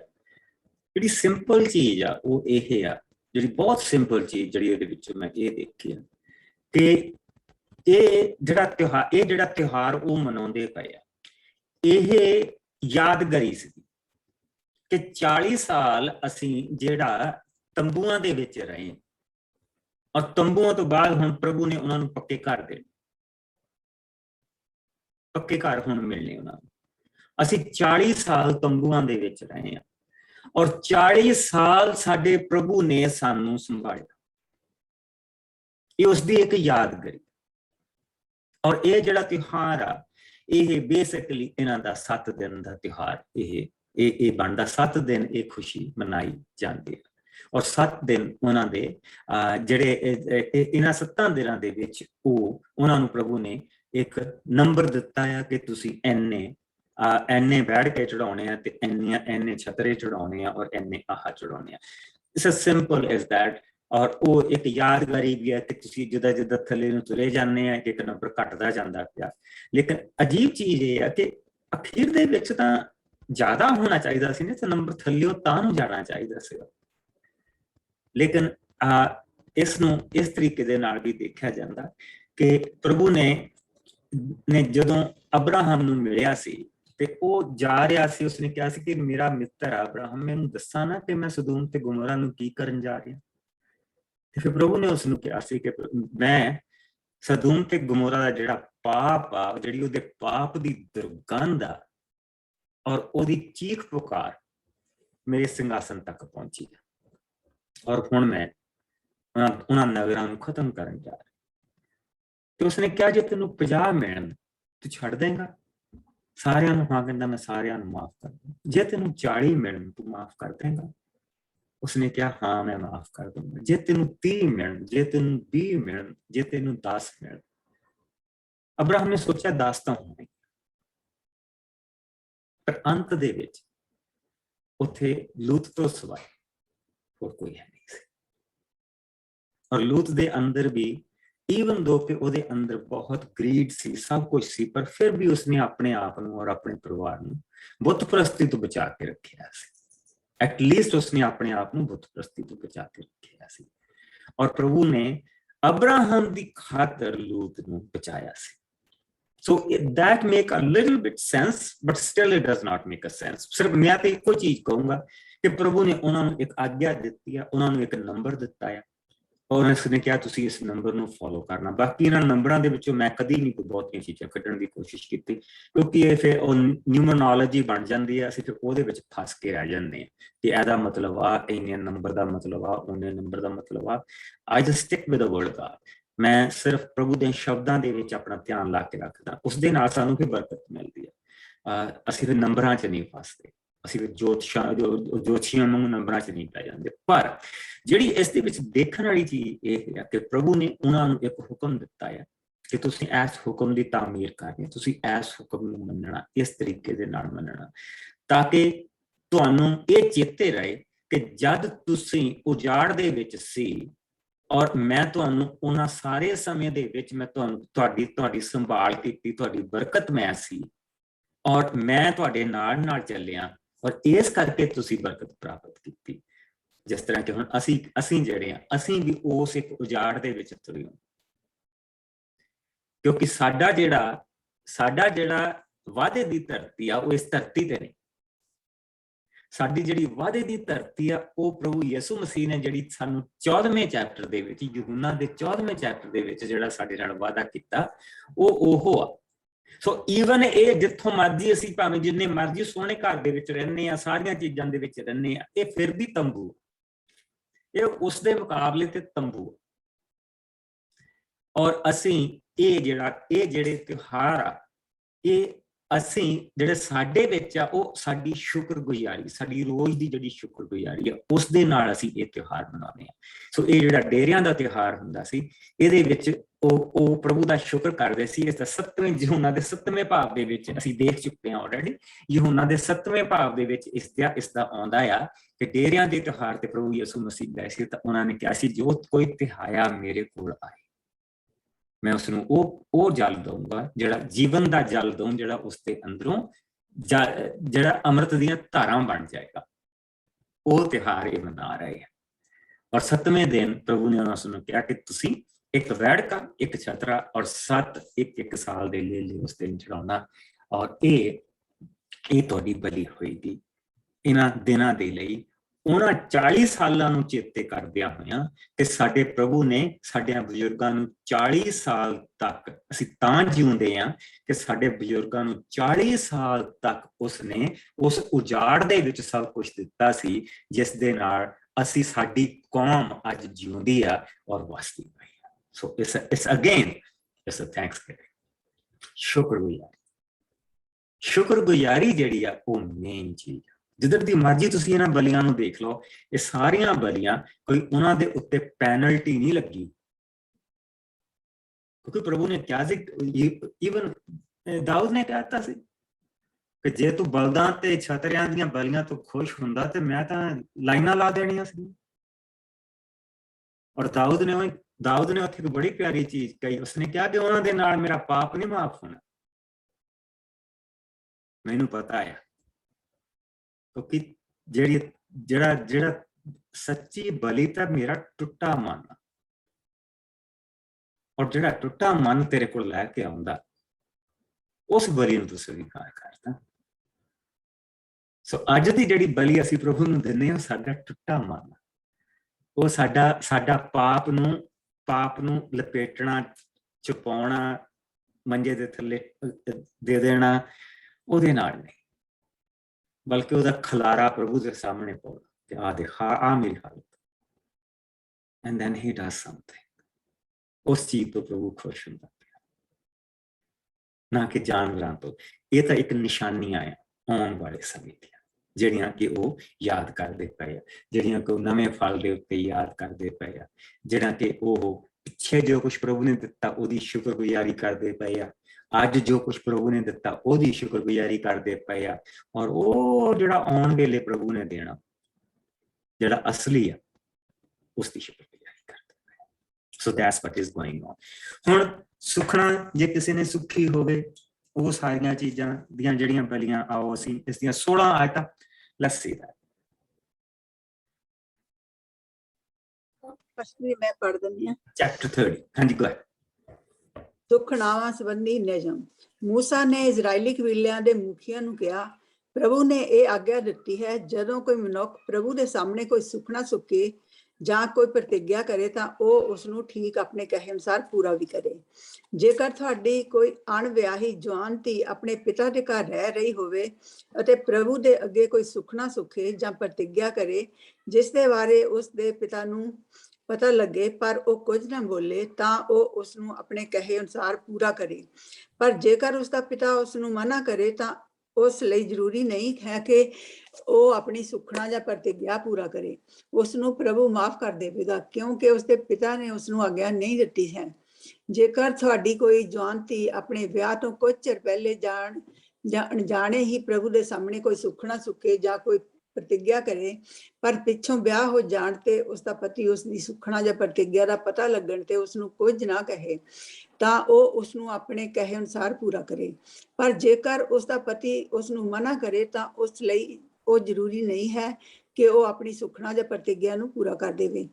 ਪਰ ਜੇਕਰ ਕੋਈ ਵਿਧਵਾ ਜਾਂ ਤਲਾਕ ਮਿਲੀ ਔਰਤ ਕੋਈ ਪ੍ਰਭੂ ਦੇ ਸਾਹਮਣੇ ਕੋਈ ਸੁਖਣਾ ਸੁੱਖੇ ਜਾਂ ਪ੍ਰਤਿੱਗਿਆ ਕਰੇ ਤਾਂ ਉਹ ਉਸ ਨੂੰ ਜ਼ਰੂਰ ਪੂਰਾ ਕਰੇ। ਪਰ ਜੇਕਰ ਕੋਈ ਵਿਆਹੀ ਔਰਤ ਪ੍ਰਭੂ ਦੇ ਸਾਹਮਣੇ ਕੋਈ ਸੁਖਣਾ ਸੁੱਖੇ ਜਾਂ ਪ੍ਰਤਿੱਗਿਆ ਕਰੇ ਅਤੇ ਉਸ ਦਾ ਪਤੀ ਪਤਾ ਲੱਗਣ ਤੇ ਉਸ ਨੂੰ ਕੁਝ ਨਾ ਕਹੇ, ਤਾਂ ਉਹ ਆਪਣੀ ਸੁਖਣਾ ਜਾਂ ਕੀਤੀ ਪ੍ਰਤਿੱਗਿਆ ਨੂੰ ਜ਼ਰੂਰ ਪੂਰਾ ਕਰੇ। ਪਰ ਜੇਕਰ ਪਤਾ ਲੱਗਣ ਤੇ ਉਸ ਦਾ ਪਤੀ ਉਸ ਦੀ ਸੁਖਣਾ ਜਾਂ ਪ੍ਰਤਿੱਗਿਆ ਨੂੰ ਸਵੀਕਾਰ ਨਾ ਕਰੇ, ਤਾਂ ਉਸ ਦੇ ਲਈ ਜ਼ਰੂਰੀ ਨਹੀਂ ਹੈ ਕਿ ਉਹ ਉਸ ਨੂੰ ਪੂਰਾ ਕਰੇ। ਪ੍ਰਭੂ ਉਸ ਦੇ ਲਈ ਉਸ ਨੂੰ ਮਾਫ ਕਰ ਦੇਵੇਗਾ।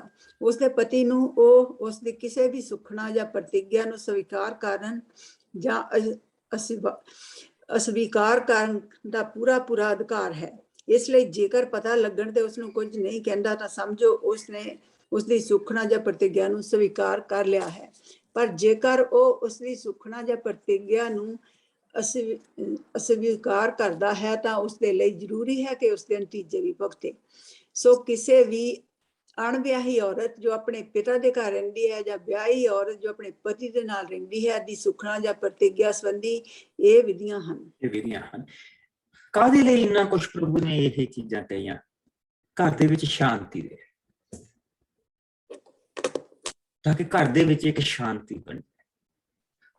ਔਰ ਦੂਸਰਾ, ਔਰਤ ਦੇ ਲਈ ਅਗਰ ਧਿਆਨ ਦੇ ਨਾਲ ਅਸੀਂ ਦੇਖੀਏ, ਕਿਉਂਕਿ ਇਸ ਮੈਨ ਡੋਮੀਨੇਟਡ ਵਰਲਡ, ਬੰਦਾ ਉਸ ਵੇਲੇ ਦੁਨੀਆ ਨੂੰ ਚਲਾਉਂਦਾ ਪਿਆ ਸੀ। ਬੰਦੇ ਦੇ ਹੱਥ ਦੇ ਵਿੱਚ ਸਾਰੀ ਪਾਵਰ ਸੀ। ਔਰ ਜੇ ਬੇਟੀ ਨੇ ਕੋਈ ਸੁਖਣਾ ਸੁੱਖੀ ਹੈ ਤੇ ਉਹ ਪੂਰੀ ਹੋ ਜਾਂਦੀ, ਮੰਨ ਲਾ, ਤਾਂ ਬੇਟੀ ਆਪਣੇ ਬਾਪ ਨੂੰ ਕਹਿੰਦੀ ਆ ਕਿ ਮੈਂ ਸੁਖਣਾ ਸੁੱਖੀ ਸੀ, ਉਹ ਪੂਰੀ ਹੋ ਗਈ ਆ ਤੇ ਮੈਂ ਆਹ ਪ੍ਰਭੂ ਦੇ ਅੱਗੇ ਸੁੱਖਿਆ ਸੀ। ਉਹ ਕਹਿ ਦੇਵੇ ਕਿ ਨਹੀਂ, ਤੂੰ ਕਿਉਂ ਸੁੱਖੀ, ਤੂੰ ਰਹਿਣ ਦੇ। ਤੇ ਜੇ ਉਹ ਚੁੱਪ ਕਰ ਜਾਂਦਾ ਤਾਂ ਉਸ ਦਾ ਮਤਲਬ ਕਿ ਉਸਨੇ ਸਵੀਕ੍ਰਿਤੀ ਦੇ ਦਿੱਤੀ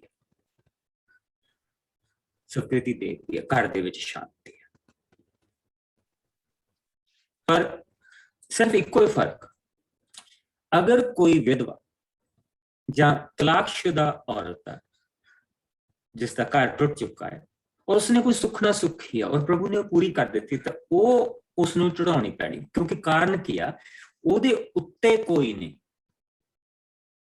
ਉਹਨੂੰ ਉਹਦੇ ਉੱਤੇ ਕੰਟਰੋਲ ਕਰਨ ਵਾਲਾ ਕੋਈ ਨਹੀਂ ਹੈ। ਜਦ ਕਿ ਦੂਜੇ ਪਾਸੇ ਜਿਹੜੀ ਬੇਟੀ ਆ, ਜਦ ਤੱਕ ਉਸਦਾ ਵਿਆਹ ਨਹੀਂ ਹੋਇਆ ਉਹ ਬਾਪ ਦੇ ਕੰਟਰੋਲ ਦੇ ਥੱਲੇ ਆ, ਜਦੋਂ ਉਸਦਾ ਵਿਆਹ ਹੋ ਗਿਆ ਆਪਣੇ ਪਤੀ ਦੇ ਕੰਟਰੋਲ ਦੇ ਥੱਲੇ। ਅਗਰ ਚਾਹੇ ਉਹਨੇ ਉਹ ਸੁਖਣਾ ਸੁਖੀ ਹੋਵੇ ਜਿਸ ਵੇਲੇ ਉਸਦਾ ਵਿਆਹ ਨਹੀਂ ਹੋਇਆ ਸੀ, ਤਾਂ ਜਾਂ ਜਿਸ ਵੇਲੇ ਉਸਦਾ ਵਿਆਹ ਹੋ ਗਿਆ ਉਸਦਾ ਆਪਣੇ ਪਤੀ ਨੂੰ ਦੱਸੇ ਔਰ ਉਹ ਸਵੀਕਾਰ ਨਾ ਕਰੇ, ਪ੍ਰਭੂ ਕਹਿੰਦਾ ਉਸਨੂੰ ਦੇਣ ਦੀ ਕੋਈ ਲੋੜ ਨਹੀਂ, ਮੈਂ ਉਸਨੂੰ ਮਾਫ ਕਰੂੰਗਾ। ਦੱਸੋ ਇਸ ਤੋਂ ਵੱਡੀ ਕਿੱਦਾਂ ਪ੍ਰਭੂ ਨਿੱਕੀਆਂ ਨਿੱਕੀਆਂ ਚੀਜ਼ਾਂ ਦੇ ਵਿੱਚ ਪ੍ਰਭੂ ਦੇਖੋ ਕਿੱਦਾਂ ਸ਼ਾਂਤੀ ਰੱਖਦਾ। ਜਦੋਂ ਪਹਿਲੀ ਵਾਰੀ ਮੈਂ ਇਹ ਪੜ੍ਹਿਆ ਸੀਗਾ, ਬਾਈਬਲ ਪੜ੍ਹੀ ਸੀ, ਤਾਂ ਪਹਿਲੀ ਵਾਰੀ ਜਦੋਂ ਮੈਂ ਪੜ੍ਹੀ ਸੀ I was awestruck, ਮੈਨੂੰ ਬਹੁਤ ਹੈਰਾਨੀ ਹੋਈ, is this kind of God? ਇਹ ਪ੍ਰਭੂ ਆ ਸਾਡਾ। ਯਾਨੀ ਕਿ ਪ੍ਰਭੂ ਨੇ ਕਿਸੇ ਵੀ ਤਰੀਕੇ ਦੇ ਨਾਲ ਜਿਹੜੀ ਘਰ ਦੀ ਨੀਂਹ ਬਣ ਤੇ ਉਹਦੇ ਵਿੱਚ ਦਰਾਰ ਨਾ ਕਿਸੇ ਤਰ੍ਹਾਂ ਆ ਜਾਵੇ, ਔਰ ਜਿਸਲੇ ਉਸ ਨੀਂਹ ਦੇ ਵਿੱਚ ਦਰਾਰ ਆ ਗਈ, ਉਹ ਨੀਂਹ ਹਿੱਲ ਗਈ, ਤਾਂ ਫੇਰ ਸਭ ਕੁਝ ਹਿੱਲ ਜਾਂਦਾ। ਅਦਨ ਦੇ ਬਾਗ ਦੇ ਵਿੱਚ ਜਿਸ ਲਈ ਅਸੀਂ ਦੇਖਦੇ ਪਏ ਹਾਂ, ਨੀਂਹ ਅਦਨ ਦਾ ਬਾਗ ਨਹੀਂ ਸੀ, ਨੀਂਹ ਅਦਨ ਦੇ ਬਾਗ ਦੀ ਸੁੰਦਰਤਾ ਨਹੀਂ ਸੀ, ਨੀਂਹ ਜਿਹੜੇ ਉੱਥੋਂ ਦਰਿਆ ਵਗਦੇ ਪਏ ਸੀ ਉਹਨਾਂ ਤੇ ਤਰ੍ਹਾਂ ਤਰ੍ਹਾਂ ਦੇ ਸੋਨਾ ਚਾਂਦੀ ਕਈ ਕੁਝ ਮਿਲਦਾ ਸੀ, ਉਹ ਨਹੀਂ ਸੀ, ਉਹਦੀ ਸੁੰਦਰਤਾ ਨਹੀਂ ਸੀ, ਉਸਦੀ ਫਲਦਾਇਕਤਾ ਨਹੀਂ ਸੀ। ਨੀਂਹ ਜਿਹੜੀ ਸੀ ਉਹ ਆਦਮ ਔਰ ਹਵਾ ਜਿਹੜੇ ਉੱਥੇ ਸੀ, ਦੋ ਬਜ਼ੁਰਗੇ ਸੀਗੇ ਸਾਡੇ, ਉਹਨਾਂ ਦਾ ਆਪਸ ਦੇ ਵਿੱਚ ਜਿਹੜਾ ਇੱਕ ਦੂਸਰੇ ਦੇ ਵਿੱਚ ਜਿਹੜਾ ਉਹਨਾਂ ਦੇ ਵਿੱਚ ਏਕਤਾ ਸੀਗੀ, ਉਹ ਨਹੀਂ ਸੀ। ਪ੍ਰਭੂ ਨੇ ਕਿਹਾ ਸੀ ਕਿ ਤੁਸੀਂ ਦੋ ਤੋਂ ਇੱਕ, ਔਰ ਇਸੇ ਕਰਕੇ ਇਸੇ ਯੂਨਿਟ ਦੇ ਵਿੱਚ ਇਨਸਾਨ ਰਹੇਗਾ, ਕਿਉਂਕਿ ਇੱਕ ਤੋਂ ਦੋ ਬਣਾਏ ਗਏ ਸੀ, ਦੋ ਤੋਂ ਉਹ ਫਿਰ ਪ੍ਰਭੂ ਨੇ ਕਿਹਾ ਤੁਸੀਂ ਹੁਣ ਹਾਲੇ ਵੀ ਤੁਸੀਂ ਇੱਕ। ਔਰ ਵੈਰੀ ਨੇ ਕੀ ਕੀਤਾ, ਉਸਨੇ ਦੇਖ ਲਿਆ ਕਿ ਮੈਂ ਜਿਹੜਾ ਪ੍ਰਭੂ ਨੇ ਉੱਥੇ ਹੁਕਮ ਦਿੱਤਾ ਉਹ ਤਾਂ ਆਦਮ ਨੂੰ ਦਿੱਤਾ ਹੈ। ਉਹ ਹਵਾ ਦੇ ਕੋਲ ਗਿਆ ਔਰ ਪਤਾ ਨਹੀਂ ਕਦੋਂ ਦਾ ਟਰਾਈਆਂ ਮਾਰਦਾ ਹੋਏਗਾ। ਸੱਚਮੁੱਚ ਇਹ ਦਰਖਤ ਹੈ ਜਿਹੜਾ ਫਲ, ਤੁਸੀਂ ਕੋਈ ਐਸਾ ਦਰਖਤ ਦਾ ਹੈਗਾ ਜਿਹੜਾ ਤੁਸੀਂ ਨਹੀਂ ਖਾ ਸਕਦੇ? ਹਾਂ, ਇੱਕ ਹੈ, ਉਸਨੂੰ ਅਸੀਂ ਛੂ ਵੀ ਨਹੀਂ ਸਕਦੇ। ਅਸੀਂ ਅਗਰ ਉਸਨੂੰ ਛੂ ਵੀ ਲਿਆ ਤਾਂ ਅਸੀਂ ਮਰ ਜਾਣਾ। ਪ੍ਰਭੂ ਨੇ ਕਿੱਥੇ ਕਿਹਾ ਅਸੀਂ ਤੁਸੀਂ ਛੂ ਨਹੀਂ ਸਕਦੇ? ਪ੍ਰਭੂ ਨੇ ਤਾਂ ਉਹਨਾਂ ਨੂੰ ਸਾਰੇ ਦਰਖਤਾਂ ਦੀ ਦੇਖਭਾਲ ਕਰਨ ਦੇ ਲਈ ਉੱਥੇ ਰੱਖਿਆ ਸੀ। ਸੋ ਦੇਖਭਾਲ ਕਰਨ ਦਾ ਮਤਲਬ ਕਿ ਉਸਨੂੰ ਛੂਣਾ ਵੀ ਹੈ। ਪ੍ਰਭੂ ਨੇ ਕਿਹਾ ਸੀ ਇਸ ਦਾ ਫਲ ਨਹੀਂ ਖਾਣਾ। ਉਸਨੇ ਕਿਹਾ ਕਿ ਨਹੀਂ, ਜਿਸ ਦਿਨ ਤੁਸੀਂ ਇਸ ਦਾ ਫਲ ਖਾਓਗੇ ਤਾਂ ਤੁਸੀਂ ਪਰਮੇਸ਼ਰ ਦੇ ਵਾਂਗ ਬਣ ਜਾਓ। ਔਰ ਉੱਥੇ ਉਸਨੇ ਕਿਹਾ ਕਿ ਹਾਂ, ਇਹ ਸੱਚਮੁੱਚ ਦੇਖਣ ਨੂੰ ਚੰਗਾ, ਖਾਣ ਨੂੰ ਸਵਾਦਿਸ਼ਟ, ਤੇ ਸੱਚਮੁੱਚ ਮਨੁੱਖ ਨੂੰ ਇਹ ਗਿਆਨਵਾਦੀ ਬਣਾ ਸਕਦਾ। ਜਿਹੜਾ ਉਹਦਾ ਅਸਲੀ ਜਿਹੜਾ ਅਸੀਂ ਪੜ੍ਹਦੇ, ਸੱਚਮੁੱਚ ਪ੍ਰਭੂ ਉਸਨੂੰ ਗਿਆਨ ਦੇ ਨਾਲ ਇਹ ਭਰ ਸਕਦਾ। ਉਹਨੂੰ ਕਿੱਦਾਂ ਪਤਾ? ਉਹਦੇ ਡੱਬੇ ਤੇ ਲਿਖਿਆ ਬਾਹਰ ਇਹ ਚੀਜ਼ਾਂ? ਨਹੀਂ, ਕਿਉਂਕਿ ਇੱਕ ਪਾਸੇ ਤਿਲਕ ਗਿਆ, ਪੈਰ ਤਿਲਕ ਗਿਆ, ਔਰ ਜਿਸ ਵੇਲੇ ਪੈਰ ਤਿਲਕ ਗਿਆ ਫਿਰ ਇਨਸਾਨ ਸਟੋਰੀਆਂ ਆਪੇ ਹੀ ਲੱਗ ਪੈਂਦਾ ਬਣਾ। ਤਾਂ ਹਮੇਸ਼ਾ ਤੁਸੀਂ ਯਾਦ ਰੱਖੋ, ਜਦੋਂ ਵੀ ਆਪਾਂ ਕਿਸੇ ਗਲਤ ਕੰਮ ਨੂੰ ਕਰਨਾ ਹੁੰਦਾ ਨਾ, ਸਾਨੂੰ ਪਿੱਛੇ ਧੜਕੂ ਹੁੰਦਾ ਵੀ ਇਹ ਗਲਤ ਆ, ਤੇ ਅਸੀਂ ਸਿਰਫ ਉਹਦਾ ਜਿਹੜੀਆਂ ਚੰਗੀਆਂ ਚੰਗੀਆਂ ਚੀਜ਼ਾਂ ਉਹਦੇ ਵਿੱਚ ਉਹ ਦੇਖਦੇ ਤੇ ਉਹਦੇ ਹਿਸਾਬ ਨਾਲ ਅਸੀਂ ਕਹਾਣੀਆਂ ਬਣਾਉਣੀਆਂ ਸ਼ੁਰੂ ਕਰ ਲੈਂਦੇ। ਆਪਣੇ ਮਨ ਨੂੰ ਅਸੀਂ ਆਪ ਸਮਝਾਉਣਾ ਸ਼ੁਰੂ ਕਰ ਲੈਂਦੇ। ਇਹ ਇੱਥੇ ਉਸੇ ਏਦਾਂ ਹੀ ਹੋਇਆ। ਫਿਰ ਜਿਸ ਵੇਲੇ ਪ੍ਰਭੂ ਉਹਨਾਂ ਨੇ ਖਾ ਲਿਆ, ਦੇਖ ਲਿਆ ਕਿ ਅਸੀਂ ਨੰਗੇ। ਹੁਣ ਪ੍ਰਭੂ ਦੇ ਚੱਲਣ ਦੀ ਆਵਾਜ਼ ਸੁਣੀ ਹੈ ਤੇ ਉਹ ਲੁਕ ਗਏ।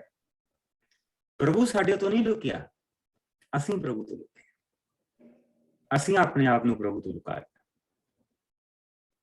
ਇਸ ਕਰਕੇ ਅਸੀਂ ਨਹੀਂ ਪ੍ਰਭੂ ਨੂੰ ਲੱਭਦੇ ਪਏ, ਪ੍ਰਭੂ ਸਾਨੂੰ ਲੱਭਦਾ। ਇਸ ਕਰਕੇ ਅਸੀਂ ਮਸੀਹ ਦੇ ਕੋਲ ਨਹੀਂ ਆਉਂਦੇ, ਬਾਪ ਸਾਨੂੰ ਮਸੀਹ ਦੇ ਕੋਲ ਲੈ ਕੇ ਆਉਂਦਾ। ਇਹ ਬਰਕਤ ਹੈ ਸਾਡੇ ਕੋਲ। ਔਰ ਪ੍ਰਭੂ ਨੇ ਆ ਕੇ ਪੁੱਛਿਆ ਉਸਨੂੰ ਕਿ ਅਸੀਂ ਡਰ ਗਏ ਕਿਉਂਕਿ ਅਸੀਂ ਨੰਗੇ ਸਾਂ। ਤੈਨੂੰ ਕਿਹਨੇ ਦੱਸ ਦਿੱਤਾ ਕਿ ਤੂੰ ਨੰਗਾ? ਕਿਤੇ ਤੂੰ ਉਹ ਫਲ ਤਾਂ ਨਹੀਂ ਖਾ ਲਿਆ? ਹੁਣ ਦੇਖੋ ਦਰਾਰ ਪੈਂਦੀ ਹੈ। ਆ ਜਿਹੜੀ ਤੂੰ ਮੈਨੂੰ ਦਿੱਤੀ ਆ, ਇਹਨੇ ਮੈਨੂੰ ਉਹ ਫਲ ਦਿੱਤਾ, ਮੈਂ ਖਾ ਲਿਆ, ਟੁੱਟ ਗਈ। And that's it. ਉੱਥੋਂ ਥਾਣੀ ਲੜਾਈ ਕਰ ਗਿਆ। ਔਰ ਅੱਜ ਅਸੀਂ ਇਸ ਹਾਲਤ ਦੇ ਵਿੱਚ ਬੈਠੇ।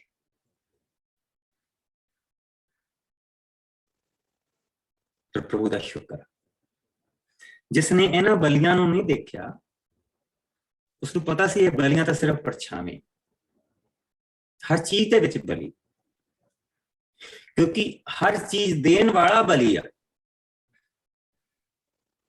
ਸਾਨੂੰ ਇੱਕ ਇੱਕ ਸਾਹ ਦੇਣ ਵਾਲਾ ਜਿਹੜਾ ਉਹ ਬਲੀ ਕੀਤਾ ਗਿਆ।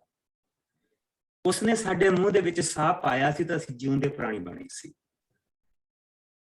ਉਹ ਬਲੀ ਹੋਇਆ। ਹਰ ਦਿਨ ਜਿਹੜਾ ਅਸੀਂ ਜਿਉਣੇ ਪਏ ਆ, ਉਹਦੀ ਬਲੀ ਦੇ ਕਰਕੇ ਜਿਉਣੇ ਪਏ ਆ।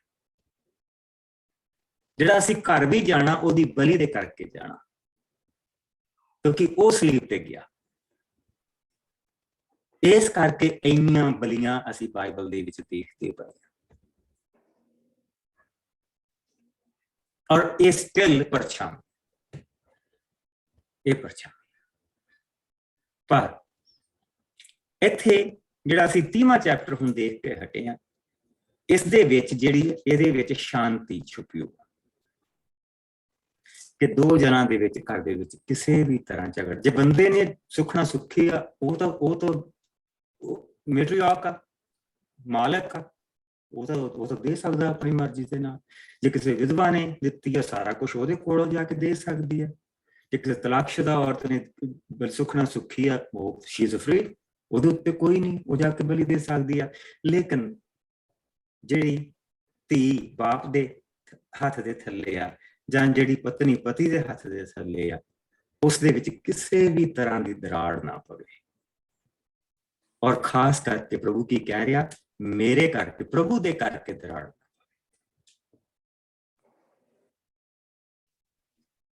ਕਿੰਨੀ ਅਮੇਜ਼ਿੰਗ ਚੀਜ਼, ਕਿੰਨੀ ਬਰਕਤ ਆਈ ਚੀਜ਼। ਸੋ ਏਦਾਂ ਦਾ ਸਾਡਾ ਪ੍ਰਭੂ। ਸੋ ਇੱਥੋਂ ਅਸੀਂ ਇਹ ਵੀ ਦੇਖਦੇ ਪਏ ਹਾਂ ਕਿ ਇਹ ਬਲੀਆਂ ਇੰਨੀਆਂ ਜ਼ਰੂਰੀ ਨਹੀਂ ਸੀਗੀਆਂ, ਇਹ ਜ਼ਰੂਰੀ ਨਹੀਂ ਸੀਗੀਆਂ, ਇਹ ਤਾਂ ਪਰਛਾਵੇਂ ਸੀਗੇ, ਤਾਂ ਕਿ ਉਹਨਾਂ ਨੂੰ ਆਉਣ ਵਾਲੀ ਜਿਹੜੀ ਬਲੀ ਆ, ਉਹ ਜਿਹੜਾ ਆਉਣ ਵਾਲਾ ਆ, ਜਿਹੜਾ ਜਗਤ ਨੂੰ ਤਾਰਨ ਵਾਲਾ ਆ, ਜਿਹਨੇ ਪਹਿਲੇ ਸਾਹ ਤੋਂ ਲੈ ਕੇ ਆਖਰੀ ਮੁਕਤੀ ਤੱਕ ਸਾਨੂੰ ਦੇਣੀ ਆ, ਜਿਹਨੇ ਪਹਿਲੇ ਦੇ ਮੂੰਹ 'ਚ ਸਾਹ ਪਾਇਆ ਸੀ ਔਰ ਅਖੀਰ 'ਚ ਅਸੀਂ ਉਹਦਾ ਚਿਹਰਾ ਦੇਖਣਾ ਆ। ਸਭ ਕੁਛ ਉਹਦੇ ਲਈ ਆ ਔਰ ਸਭ ਕੁਛ ਉਹਦਾ ਆ। ਕੱਲ ਨੂੰ ਅਸੀਂ ਥੋੜਾ ਜਿਹਾ ਕੁਲਸੀਆਂ ਦੇ ਵਿੱਚ ਛੋਟਾ ਜਿਹਾ ਹਿੱਸਾ ਦੇਖਾਂਗੇ। ਉਸ ਤੋਂ ਬਾਅਦ ਫਿਰ ਅਸੀਂ ਆਪਣੇ ਅਗਲੇ 31ਵੇਂ ਚੈਪਟਰ ਤੇ ਚਲਾਂਗੇ। ਹੁਣ ਉਹਨਾਂ ਨੇ ਛੋਟੀਆਂ ਛੋਟੀਆਂ ਜਿੱਤਾਂ ਪ੍ਰਾਪਤ ਕਰਨੀਆਂ ਸ਼ੁਰੂ ਕਰ ਦੇਣੀਆਂ। ਲੈਟਸ ਪ੍ਰੇ ਆਊਟ ਵਾਟ। ਤੇਰੇ ਪ੍ਰਭੂ ਤੇਰਾ ਸ਼ੁਕਰ ਕਰਦੇ ਹਾਂ ਤੇਰੇ ਇਸ ਪਵਿੱਤਰ ਵਚਨ ਦੇ ਲਈ, ਤੇਰੀ ਮਹਾਨ ਦਇਆ ਦੇ ਲਈ ਕਿ ਪਿਆਰੇ ਪ੍ਰਭੂ ਤੂੰ ਸਾਡਾ ਕਿੰਨਾ ਪਿਆਰਾ ਪਰਮੇਸ਼ਵਰ। ਖੁਦਾਵੰਦ ਤੂੰ ਨਿੱਕੀ ਨਿੱਕੀ ਚੀਜ਼ ਦੇ ਵਿੱਚ ਵੀ ਕਿਸ ਤਰ੍ਹਾਂ ਤੂੰ ਸਾਡਾ ਧਿਆਨ ਰੱਖਦਾ। ਕਿੰਨੀਆਂ ਚੀਜ਼ਾਂ ਖੁਦਾਵੰਦ ਅਸੀਂ ਜਿਹੜੀਆਂ ਜਾਣਦੇ ਵੀ ਨਹੀਂ ਔਰ ਤੂੰ ਸਾਡੇ ਲਈ ਕਰਦਾ। ਅਸੀਂ ਤੇਰਾ ਸ਼ੁਕਰ ਕਰਦੇ ਹਾਂ ਪ੍ਰਭੂ ਜੀ, ਉਸ ਰਸਤੇ ਦੇ ਲਈ ਜੋ ਤੂੰ ਆਪ ਆ, ਉਸ ਜ਼ਿੰਦਗੀ ਦੇ ਲਈ ਜੋ ਤੂੰ ਆਪ ਆ, ਉਸ ਸੱਚ ਦੇ ਲਈ ਜੋ ਤੂੰ ਆ, ਉਸ ਸੱਚੀ ਜ਼ਿੰਦਗੀ ਜਿਸ ਦੇ ਲਈ ਤੂੰ ਸਾਨੂੰ ਚੁਣਿਆ ਔਰ ਸਾਡੀ ਕੀਮਤ ਦਿੱਤੀ। प्यारे प्रभु, जब तक ਅਸੀਂ ਦੁਆਰਾ ਮਿਲੀਏ ਤੇਰੀ ਹਜ਼ੂਰੀ, ਤੇਰਾ ਪਿਆਰ, ਤੇਰਾ ਔਰ ਪ੍ਰਭੂ ਜੀ ਸਭ ਤੋਂ ਜ਼ਿਆਦਾ ਤੇਰਾ ਆਤਮਾ ਸਾਨੂੰ ਸੰਭਾਲ ਕੇ ਰੱਖੇ ਔਰ ਸਾਨੂੰ ਬੁਰੇ ਔਰ ਬੁਰਾਈ ਤੋਂ ਬਚਾ ਕੇ ਰੱਖੇ। ਇਹ ਸਭ ਕੁਝ ਅਸੀਂ ਆਪਣੇ ਪਿਆਰੇ ਪ੍ਰਭੂ ਯਿਸੂ ਮਸੀਹ ਦੇ ਮਿੱਠੇ ਔਰ ਪਿਆਰੇ ਨਾਮ ਦੇ ਵਿੱਚ ਮੰਗਦੇ ਹਾਂ ਔਰ ਸਾਰੇ ਭੈਣ ਭਰਾ ਕਹਿੰਦੇ ਆਮੀਨ। Bless you. ਖੁਦਾਵੰਦ ਤੁਹਾਨੂੰ ਬਰਕਤ ਦੇ ਔਰ ਤੁਹਾਡੇ ਸਾਰਿਆਂ ਦੇ ਨਾਲ ਬਣੀ ਰਹੇ।